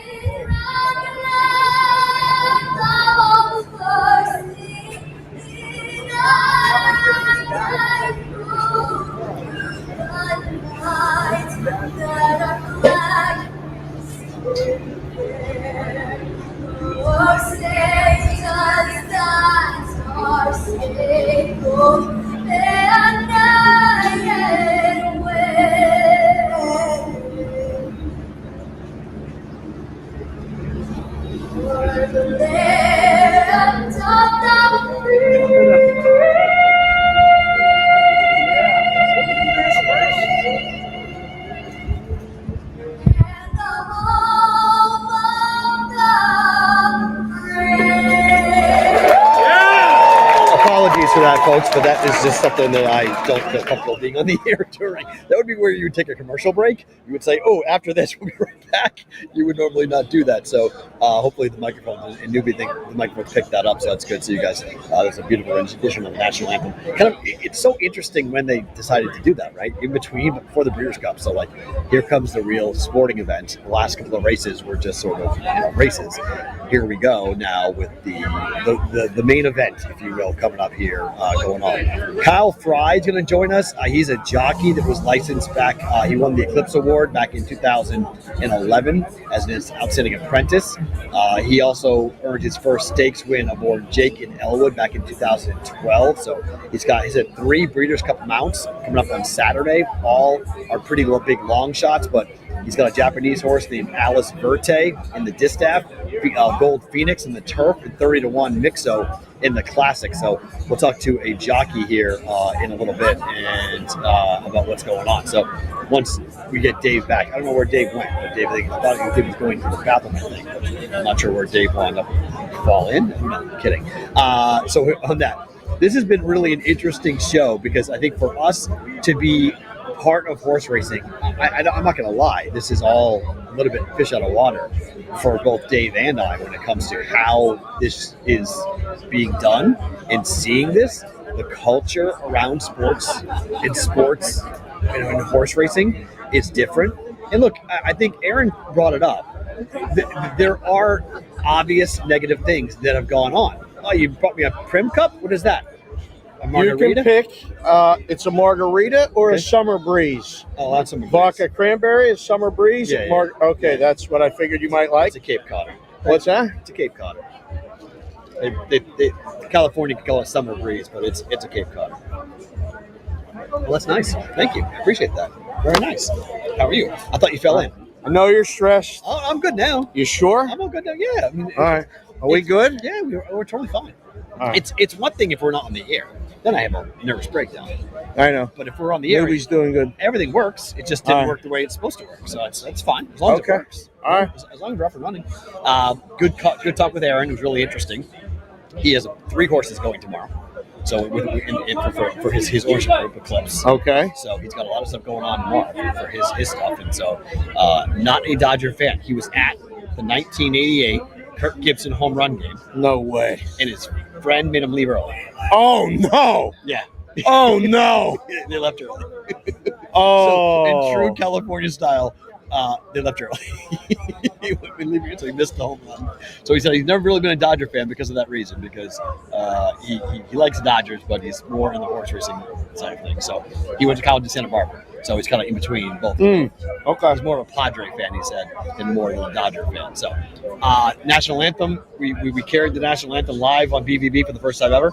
That's never been happened before. So we got this. And so now this is the real time here, right? This is the first race of the big stuff. And it feels like it. Oh, everything's ramped up. It feels like everything's ramped up. I just went to the bathroom and got in and out of the bathroom, and then I came out and I was like, why is everybody rushing over here right now? Yeah. And got us a couple drinks, waited a little longer in line than I would have liked, but Leah did a great job making the drinks.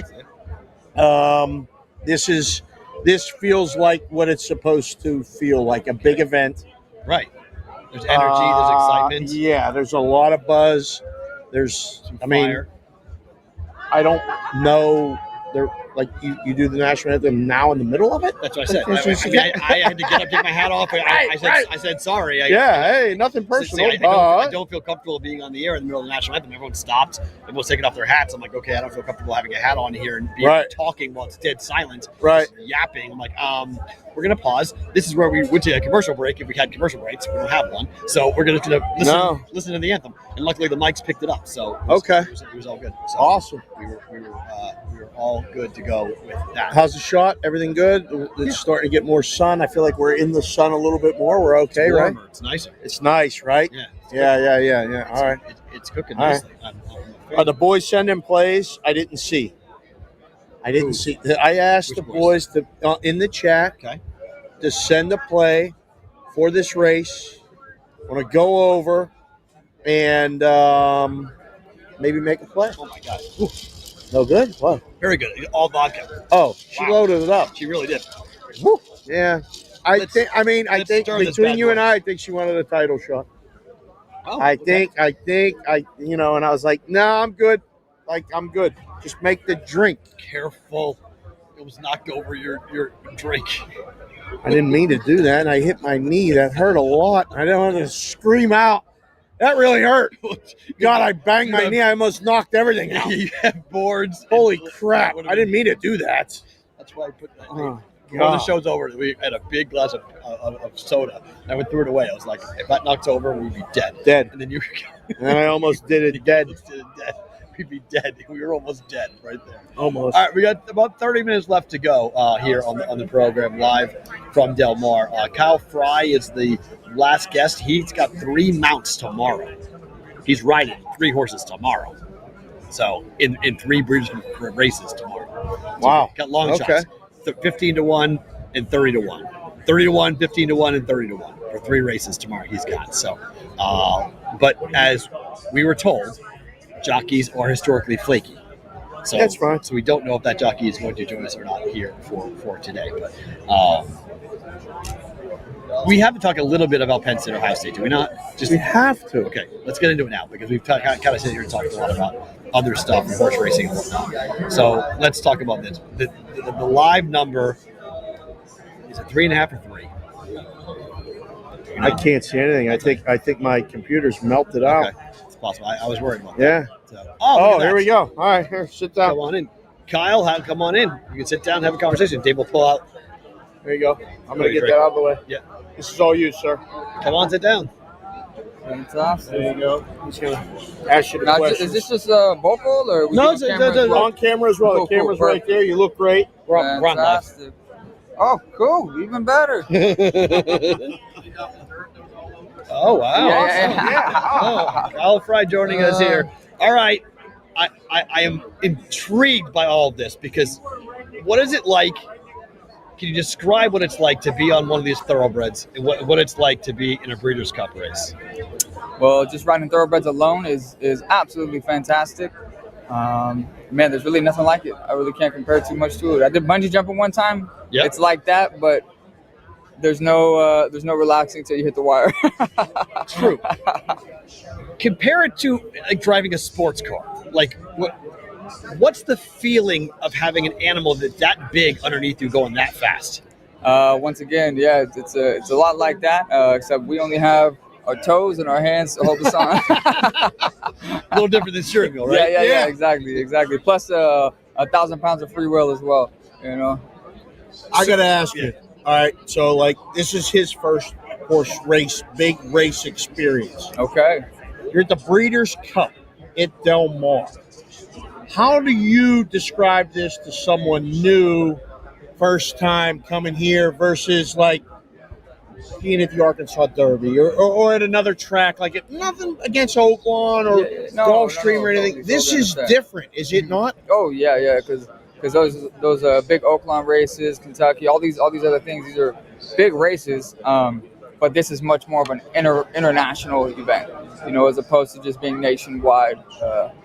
You know, all those races are fantastic. I don't want to take anything from them, but this is worldwide prestige. Do you feel more pressure? Naturally, yeah, a little bit, but then just kind of shut it off. Right. You have 3 mounts tomorrow. Yes. What's that like to run 3 different horses in 3 different races? Like, do you do much prep? Do you look at the field? Like, how do you prepare for 3 separate races in one day? Well, you study the form. You try to review your horse's previous starts, as well as maybe some of the prime contenders. All of them, if you really want to get into detail. But I feel like you can get lost in the sauce if you look too hard. So I try my best to not overthink the race as well, and try to stick to the horse's natural stride, ability, and the way that horse tends to fit in a race. What's the night before like for you? Like, what's the? Is it nerves? Is it butterflies? Like, do you got to get more sleep, less sleep? What's it like the night before? Well, I'm a dad, so luckily I have plenty of distractions. How old? This stuff. 4 and a year and a half. Oh, you're in the thick of it. A day at the track is easy. Give me away, ride some races. Boy, girl, how they break down? 1 girl, 1 boy. You done? Yeah, we're done. All right, I got 3 Let's say girls. fix the economy, we're done. All right, that's it, man. I got 3 girls. They're 21, 19, and 10. It gets easier, but then it gets harder. I'm just telling you now. Okay, all right. Fair warning. What's the mentality difference between going in there on morning line 2-1 versus morning line 40-1? Well, that's a huge difference. You know, you're confident because you have the horse, but at the same time, you know you have a target on your back. As where a long shot, if say this horse might be undervalued by the public and gamblers, nobody really sees it coming. Which nobody's looking to make it harder on you than it already is. Is one more fun than the other for you? I mean, who doesn't like to win by 10? Just smile and wave. You've got 3 horses tomorrow that you're riding. One is a Japanese horse. It's been the talk of this meet so far about how many Japanese horses are here. Does it feel different? Is it unique when there's this many horses from Japan coming over? No, not at all. I mean, they've done a phenomenal job in Japan with the last decade with their breeding program. I mean, the horses are just getting better and better. They have phenomenal riders. I have little quarter Japanese babies at home. Okay. So it's an honor and a privilege to be able to ride, an international horse, being my first international horse, let alone a Japan horse. The connections have been really nice, really good people, and I'm very blessed and ready to do some damage for Japan. Are you based out here? Yes, correct. I'm a Southern California rider. Actually, a Northern California native. Okay. Yeah. So we've been asking every guest that come on, have you been around this game a long time? Yes. To the horse racing. Yeah, I was bred for it. How do you get your kids interested in it, or maybe not yours specifically because you're out riding horses? Yeah. How do we get my kids, his kids, into this? So this sport, because it is a sport and these are athletes. This is fun as hell. How do we get them involved? Because all they want to do is look at the iPad, or they have a 30-second attention span. I think for kids like my children's age, let the horses do the talking. Let them see the horses. I mean, what kid do you know that says, "Oh, I hate animals"? Right. It's not a thing. So for the youth, from that early in life, I would say let the horses do the talking. Later on, kids want to have that guy to look up to. All the time I have kids walking by and, hey, can I get a pair of goggles? I love that because for me, I grew up around the track. That made my day. So to be able to do that for a kid, it's a blessing, and it feels really good to give back. Dave mentioned it earlier, and we were talking about it off the air a little bit about having a steward, having somebody that could show you the ropes. Who was that person for you? How did you become so in love with the sport? Like I said, I was bred for it. So my grandfather was a jockey. My dad worked at the track. So it was a hard thing for me to escape. Right? My fate was sealed, man. It was either this always? or I've been sweeping floors at McDonald's. I don't think I qualified. Ask you if you're not a jockey. I don't think I'm qualified to even work the fries. What's the day-to-day like for a jockey when it comes to working out and weight? Is that first and foremost the most important part of what you're doing, is making sure you're taking care of yourself? Honestly, the physical part, though it is very important, for me is a secondary thing. I like to make sure mentally I'm on my game. Okay. Got to look up always. Got to continually look upstairs. Search for a higher sense of wisdom, because I'm a finite human being. Right. And I notice that when I do that, everything else kind of follows in order. I heard someone say a really profound thing to me. Anyways, they said, I want to put God first, so everything that follows is first class. Oh, so that's my I thing. like it. Yeah, that's my thing. I like that. We might be able to fit that on a T-shirt. I don't know. we find these different. It might be trademarked, man. It might be trademarked. So, that's look into Listen, it. we find ways around that other stuff too. But all right. So compare this Breeder's Cup. Is this the Super Bowl? We're a sports gambling show. We're trying to bring people to the sport. Is the Breeder's Cup the Super Bowl of horse racing? I would say that, yeah. Or even more so, I would compare it to like the World Cup in soccer. Okay. You know what I mean? 'Cause it's like international. Okay, I like it. There's a nation behind this passion. You see what I'm saying? It just seems like a little, that's how I would where look the at it. Derby might be the Super Bowl. Yeah. Plus, most of the world wouldn't even be able to translate the football aspect of it. Right. They're over like football. It's not even football. Are you a football fan? You know what I mean? Yeah. Are you a football fan? Me, I stay out of all of the sports. I followed them for a long time. That's just not my thing. Horse racing. You're all into horse racing. I'm strict. I like it. Do you, as a jockey, prefer this type of atmosphere in terms of the weather, the sun, the 100 yards from the beach, or do you rather be in a warmer climate, colder climate? What do you prefer? My personal preference is actually rain. I love riding in the rain. You're a mudder. I don't know, whatever reason, I love How riding many in the different rain. goggle pairs you wearing in the mud? I love it, man. I don't know. Maybe it's being a Northern California would guy. actually say that? One Like out of 100, that's rare, one out of right? 100. Yeah. I love riding in the mud though. Why? Where's that come from? I don't know, man. I Just really fun? can't. Maybe it's psychologically. I feel like I win more in the mud. I don't know. Okay. Yeah. Okay. Wow. We're not going to rain tomorrow, right? I don't think we're going to Hey, rain. man. Depending on which iPhone you look at, there's a 30% chance. You really think it's gonna rain? No, I don't. Hey, wishful thinking though, man. You want it to Yeah, rain. exactly. That's Why do some horses run better in the mud? What is it? That is above my pay grade. Okay. I don't get it. I'm gonna be quite blunt with you, Okay, man. You it's might have fair. to pull Because someone you else. like it, right? So they think some horses have the same type of mentality that you Yeah, have. you It's know, like, it could have to do with the ceiling of the track, a firmer course. Okay. Sometimes when we renovate the track, it's a little bit deeper. They stick in a little bit more. So some of them just like a harder track. That'd be my assumption. How's the condition of this track? It could also be the rain hitting them in the face. It amps them up more. They're more alert, as opposed to a horse who would typically be docile. They don't have a chance to settle down. They're constantly thinking, what is going on? Let's go. Right. How's the condition of this track? Beautiful. It's perfect, right? Yeah, they're doing a fantastic job. It's unreal Yeah, when it you is look perfect at it. right now. Like you're ready to go tomorrow. Oh, ready to rock and roll, baby. Turf versus dirt. Do you have a preference? I've always felt that turf is more of a prestige type of ride. Okay. It acquires more patience, a quicker thought process. The holes tend to be more narrow. You see guys on dirt that they tend to fan out a lot more. Okay. With turf, those holes are small and they disappear fast. So you got to be able to time it out precisely and get in and get by. How unique is it? Because when we hit gas, we're driving a car, right? You hit the gas, it responds. Mm-hmm. Do certain horses respond in different ways? Like if you see a hole and you want the horse to go, does every horse hit the hole the same way? Or are they different reaction times when you ask the animal to do something? Definitely different reaction times. And it's good to know what kind of horse you're under. Okay. That's like I said, you review the replays and such, because some horses are a bit more of a grinding type, where they'll take a while to get going, work out the kinks, and then they're ready to roll. Some just 0 to 100, quick turn of foot, and you're just sitting on a pretty one. As soon as you cock that gun, it's gonna fire. Very cool. Last one from me. Do the kids know what you do? Like, are you at the point now where like they go, look, Daddy's riding a horse on TV. Like, yeah. Are you there yet or no? Yeah. Luckily, I'm not so far there that I can still lie to them and say, I won today. Won like 2 or 3 today.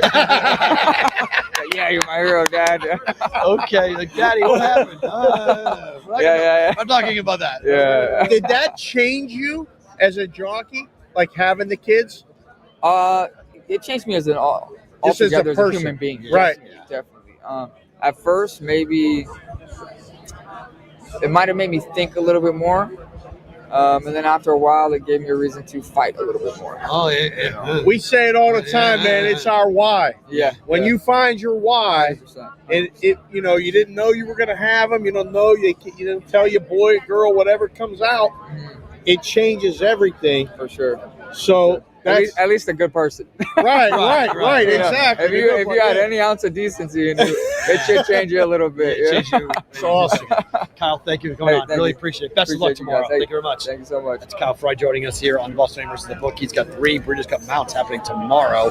He's in the distaff, he's in the turf, the golden, he's in the Phoenix in the turf, and in the classic as well. So mixto, he'll be in the big race tomorrow. He'll be in mixto. So if you guys want a sentimental, that Jim Rome used to have a thing called the what did he call it? What are you talking about?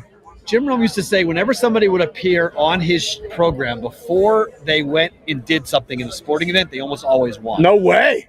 So I'm rooting for that guy. Mixto is in the I'm classic. rooting for that guy. Let's go. It's a 30-1 on Mixto in the classic. He is a horse. Is he? That's a horse right. owner, yes. That's I right. forget what he called it. He called it Jungle something or other. It was like Jungle Car. Jungle what? Racing. Jungle Racing? That's the name of his racing? Oh, that's a start. Dude, why don't you sit down for a minute? Seriously, come over here. Seriously, come over. Put the headphones on. We'll talk to you. Seriously. Yes. It's the least we could do. We'll end it with you. We're here Come for on. the German. Yeah, So come here. We'll end the Sit show with down. Jeremy here. That way, with that, I'm gonna have a heart attack because I like a price in this race. So Okay. Well, we'll get you up before the. Oh, it's going to start in 4 minutes. That's Okay, all right. We're good. We're good. We have 4 minutes to go. All good. You're a horse guy. Yes. As a horse guy, what's it like to be here? It's. Del Marr is always special, but when Breeder's Cup is here and when you see the paddock like this, there's a vibe. I mean, you get a similar feeling when the Pacific Classic is here. There's a ton of people, and on opening day, there's a ton of people, and just like that buzz is here. And I'm really excited for tomorrow because it's going to be even bigger, ramped up. Even is mixed up? Does Kyle have any shot? I mean, people didn't think he had a shot last time, and he won at 22-1. So 30-1. I mean, 30-1. If I'm against the favorite in both favorites in that race, so if it's not them, then why not him? If it's not them, why not us? Well, I like that. From a handicapping perspective, there are some where you may not like a horse, right? But you're against the favorites. Then you sort of open it up to all kinds of possibilities. Which is what's unique about this game versus sports. You may be against the Ravens, but they're playing the Browns. Right. And you're like, I don't want to take the Browns. Right. I just don't want to do it. The horse racing gives you a different aspect of it where, like, I don't think that horse is going to win, but I think this one, or this one could win, right? That's how you get involved in it. Absolutely. If you think that even money shot is not going to hit the board, those trifectas and superfectas are going to be massive. So maybe you spend a little bit more to broaden your ticket, even if you don't have a great opinion other than I don't like the favorite. Now you're talking about, for tries and supers, like hundreds, thousands of dollars for. I mean, it'll be interesting tomorrow. Selling a dream? Are you selling a dream right now? It's part of the appeal of horse racing. Bet a little, win a lot. Bet a little, win a lot. Yeah. So this is the juvenile turf sprint. Yes. All right, race number 6 of the day. Yes. Who we like? I like the 9. You like the 9. The 9 horse is Shareholder. Yes. So like Shareholder. All right, you guys who are sitting at home right now looking for something to bet.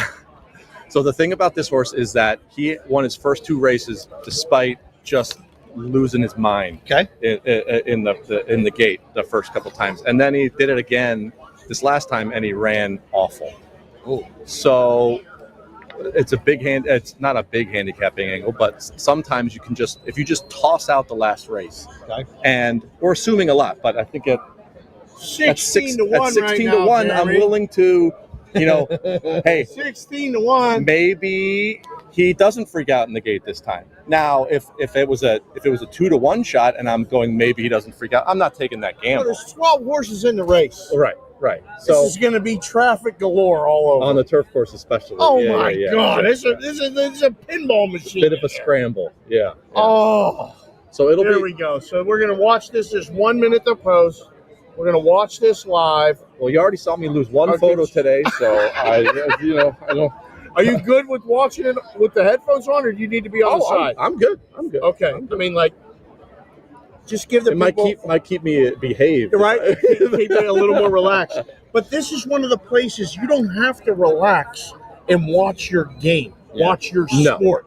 This is fun. You can get scream. wide range of people. yeah. You can scream. Yell. Like, just tell people a little bit about being at the track. I mean, being in the press box is a little different than being Well, out you can't do here. that in Yeah, the yeah. press box. Well, there's some bit, cheering yeah. going on there. But when you are on the ground, you'll see like guys hitting the program, whipping the horse, riding along with them, screaming particular names at them every once in a while. So no, they left this at when I bought the drinks. Okay. The person left this, and the girl was going to throw it away, and I'm like, oh no, leave this for me. 'Cause I want to go. Let's go. Come on, 9. Whatever's winning, Right. I'm going to make a scene right here. regardless. And go, come on, 8. Come on, 8. Come on, 8. And whipping this is fun. The racing, yeah. It's part of the You got to game. get the right. You don't want anything too hard because No. One fold. This guy did it perfectly. It's like this, and it makes that noise. All right, let's go. The 7 race, the Breeder's Cup Juvenile Fillies. Everyone's telling us American Bikini. I got to bring up my spreadsheet. Oh, and see you got spreadsheets? Oh yeah. You didn't send us that? You got to track everything. What the Oda hell? Mena Sacho and American Bikini, the 6 and the 9 horse is what we've been told to go 69 magic number. 6 and the 9 horse. I have 8. You like Okay. on my Noonie. All right, so we can go for a trifecta. Noonie. 689. 6, 8, 9. Yeah. In the 7 race. Yeah, I think I like the other Bob Baffert horse who was scratched, and then I moved to that one. If I remember correctly, I'm not looking at the form right now, but if I remember correctly, should have a lead and maybe come and get me. Okay. So Won't be 12 to 1 or whatever, American or 15 to Bikini 1. is the Japanese horse in the race. Amaneto Sacho is from Kentucky. The six horse. Do you care about jockeys? Yes. Not only jockeys just blanket, but also whether they suit that particular horse. There are jockeys who are particularly good at getting out of the gate, so you want them on a speed horse. There are jockeys that are good at sort of getting a horse calm and settling, and then being able to sort of surge at the end. So it's very situational. It's not always it's not always just like this guy's good, I want to bet him. It's like this guy's good because he's on this kind of horse. In terms of like when you look at how do you find that out that the horse and the jockey match? Oh, just How do you find that out? experience watching races, and thousands of races. And a even year. then, you still don't know. Right. That's the thing. You think you're a marriage counselor, and you're putting a speed guy on a speed horse and a quick out of the gate, and then they get a bad traffic trip and hit a stop sign or somebody bumps them. Look at this guy. He's locked. So here's the key. We need the 9 to get out of the gate. Quick. Get out of It didn't happen to Here we the go. 9 in the Here we go. Don't They're in the bang. gate. Don't bang into the ring. Don't bang in the rail. Bang in the the rail. what? What did you say? Don't bang in the Don't bang into the gate. Don't bang in the gate. Very important. And Here they go. they're all in. All right. I'm going to watch this race. I think he's got a big Here we red go. hood on. We got to be careful because we're not technically allowed to do that. I know. Play. Block it. Yeah, here we go. We can do it after the fact. We tell you who wins. We can't really do it otherwise. But Damn it. it is. All right, well, that wasn't good, Jeremy. I don't see where to go. He's 5th, 6th in the middle. Oh, he's in perfect spot. Perfect. Yeah, spot. it's Jeremy good. says perfect Sit spot. there. Okay. As we want. So this is live, guys. I know you thank you for watching. Yeah, we can't really say what's going on. But this is the first Breeders' Cup race at Del Mar of the 2024 Breeders' Cup. You're supposed to hear a lot of people are going to get very excited and yell really loud. That pounding is Dave smacking his daily racing. Back in the newspaper. You're getting really excited about this race. Again, Dave's very excited about this. You'll start to hear the noise as we come down the stretch of this turf race. Oh my gosh, there's like 5 horses going across the board. This is going to be a 5-horse photo finish. Oh my gosh, look out of the side. Look at this. Oh, 3, 4. I don't think my horse even got a call. Yeah, I think he finished last. Nothing. No. Nothing. So on that. All right. Well, Dave, get back up here. We're going to sign off. Nothing happened. Come on up here. We're going to sign off. Jeremy, you're the reason why we're here. Thank you so much for this. Thanks for coming out. Absolute blast. This was super fun. The interviews leading up were awesome. Good. We had so much fun being here. So much fun doing this. My first experience seeing all this is just awesome. And the weather couldn't be nicer. I hope we do this again because next year we're right back here. So you want us back? We're coming back. like I don't want to twist Dave's arm by any means. So thank you for coming on. My pleasure, guys. Dave, come say goodbye. Come on. Come say goodbye. Yeah, let's go say goodbye. Because we got to make a couple better bookets and then we'll wrap things up. Yeah. Okay? Thank you, sir. Before we run here with this on Better to Book It. I'm not betting your game. I'm just going to ask you, better to book it if I was, and I was taking the points. Penn State. Plus the points. Yep. I think you can sprinkle money line. I think they have a shot to win. I haven't felt this way in years. I really haven't. Any move? Late? Bottom game. It's the bottom game in the whole board. 3.5. Oh, 3. 3's after gone. All right. All 3. So that's all you need to know. Yep. Penn State plus 3. So that was the move side. Yep. Doesn't always get there. Yep. Game's going to be close. What's the total? 47.5. Wow. Weather must be okay. Weather's been great. Back east, everywhere. I mean, holy crap. Michigan to cover against Oregon State. Man. Michigan to cover? 14.5. At home? Yep. Oregon State's kind of... Oregon. No, Michigan's playing Oregon State. No, Michigan's playing Oregon. Number 1 team in the country. Line's 14.5. How are they going to score enough points to keep up on that game? You would think not, but at 45, then if you think that's the case, it's bet the over or Oregon team total because that number is tiny. Oregon's going to defensively. Oregon's really good. I don't know. I am 34-10 gets you. I'm very close to taking Michigan, even though I hate Michigan on this. Nah, not for me. Not this week. Indiana is 8 now. Yeah, 8. I know you keep saying Michigan State. 8. I know. What is this? I don't want to go 8. against Signetti. I don't. I really don't. Number is so high. I know. Oh I my! know. Home dog. Indiana's laying 8. What planet do I live on? I should come in your Discord tomorrow when I have more time to evaluate because I've already had some margarita. Okay. I've been sitting in the sun and I'm watching the races and all this other stuff. So my opinion's a bit cloudy right now. I tell you, I am betting Vanderbilt plus 7.5 against Auburn on the road. Got a shot to win the game? Yes. I'm rooting for Vandy. Yeah. The hell with Auburn. I think Vandy's got a real decent shot to win the game outright, but I think that 7.5 is way too heavy in my mind. And then what do you make of Pitt? Why is nobody giving them a shot? I don't know. I'm on them. Is it that bad of a matchup? 7. I mean, I went on yesterday with Wetzel and the boys, and they were like, "Nah, they got no shot." Give me the points. Man, I like Pitt plus 7. Give me the points. you think? Yeah, I like Pitt plus 7 on this. I think. Listen, again, Pitt was my first love. Okay. All right, I ended up marrying Penn State, but I still got feelings for Pitt. Okay. I think they can win. I do too. This would be a huge statement. Go on the road and beat SMU with 7-point dogs? Yes, absolutely. With everything at stake, yes. Boise State laying 23.5 tonight. Number's now 24.5. Jeremy, just so you know, I just got a text from a guy named the Bomber and the Shrew. Okay, these are friends, lifelong friends. Ohio State guy, both Ohio State guys, Cleveland fans, separated different parts of the country. They said because of this show, they're coming to the Breeders' Cup next year. Oh, they said this has been awesome. I can't wait to experience this. I need to experience this. It looks like you guys are having a great time. Wow. And said thank you for getting us out here. He's like, we're already talking going to the Breeders' Cup next year. So there you go. I mean, mission accomplished. Coming out. Right? Do it. So I got to ask you, Texas A&M at South Carolina, better to book it. I got Texas A&M -2.5. I like your number. It's 3.5 at some books now. I know. So I like your number. Yeah, your number is short. Your number's gone. So I'm done messing around. No, seriously, like baseball's over. Okay, now it's time to get going. All right. So I did Lock it some in. work last night. Okay. And I said, all right, I've been playing around. I'm in that 4-3-2-1 contest, right? Yeah. I've gone 4-0.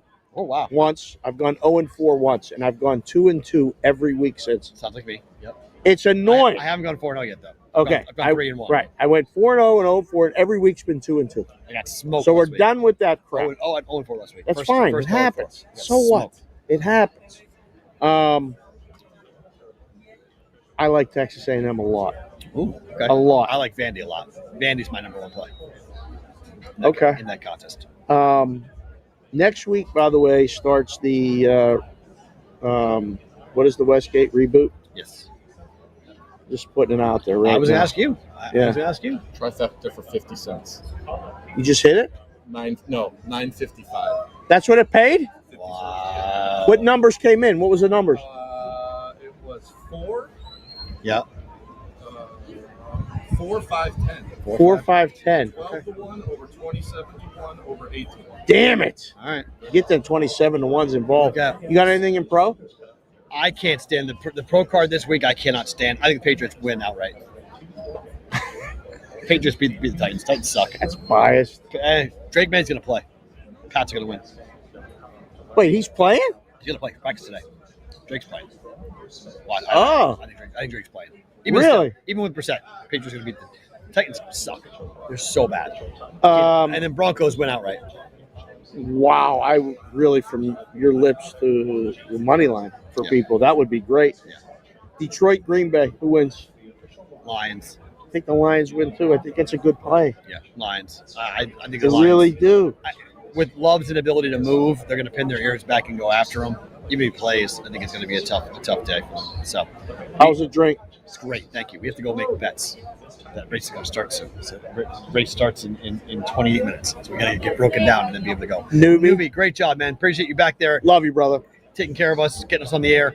Guys, I know this was a different type of Roll Call Friday. We thank you for all being here and watching this and being a part of this. Amazing. Jeremy and the folks at the Breeders' Cup, thank you for bringing us here. This is truly one of the more unique things I've ever done as a broadcaster to be here. You relaxed? Oh, You yeah. all right? I was good the whole All time. right, good. I'm All just right. mad that I can't figure out. I know. We'll figure that out get later. it. We'll figure it out later. But it worked. We were on. You guys were here. Thank you for being here. We appreciate it. If you're here, come by and say hell yeah. hi. Yeah, find us. Yeah. If you're here. Come find us. We're by the paddock. Well, we're going to be here for a while. Our flight's at 9, so we're going to be here for a We're long going time. to be here a So little bit. I'm walking getting around. another drink. Yep. Guys, thank you for being here. We are back on Monday for a full recap of this show and the whole darn weekend. Thank you for being here. He's Dave. I'm Matt. Monday for PVB.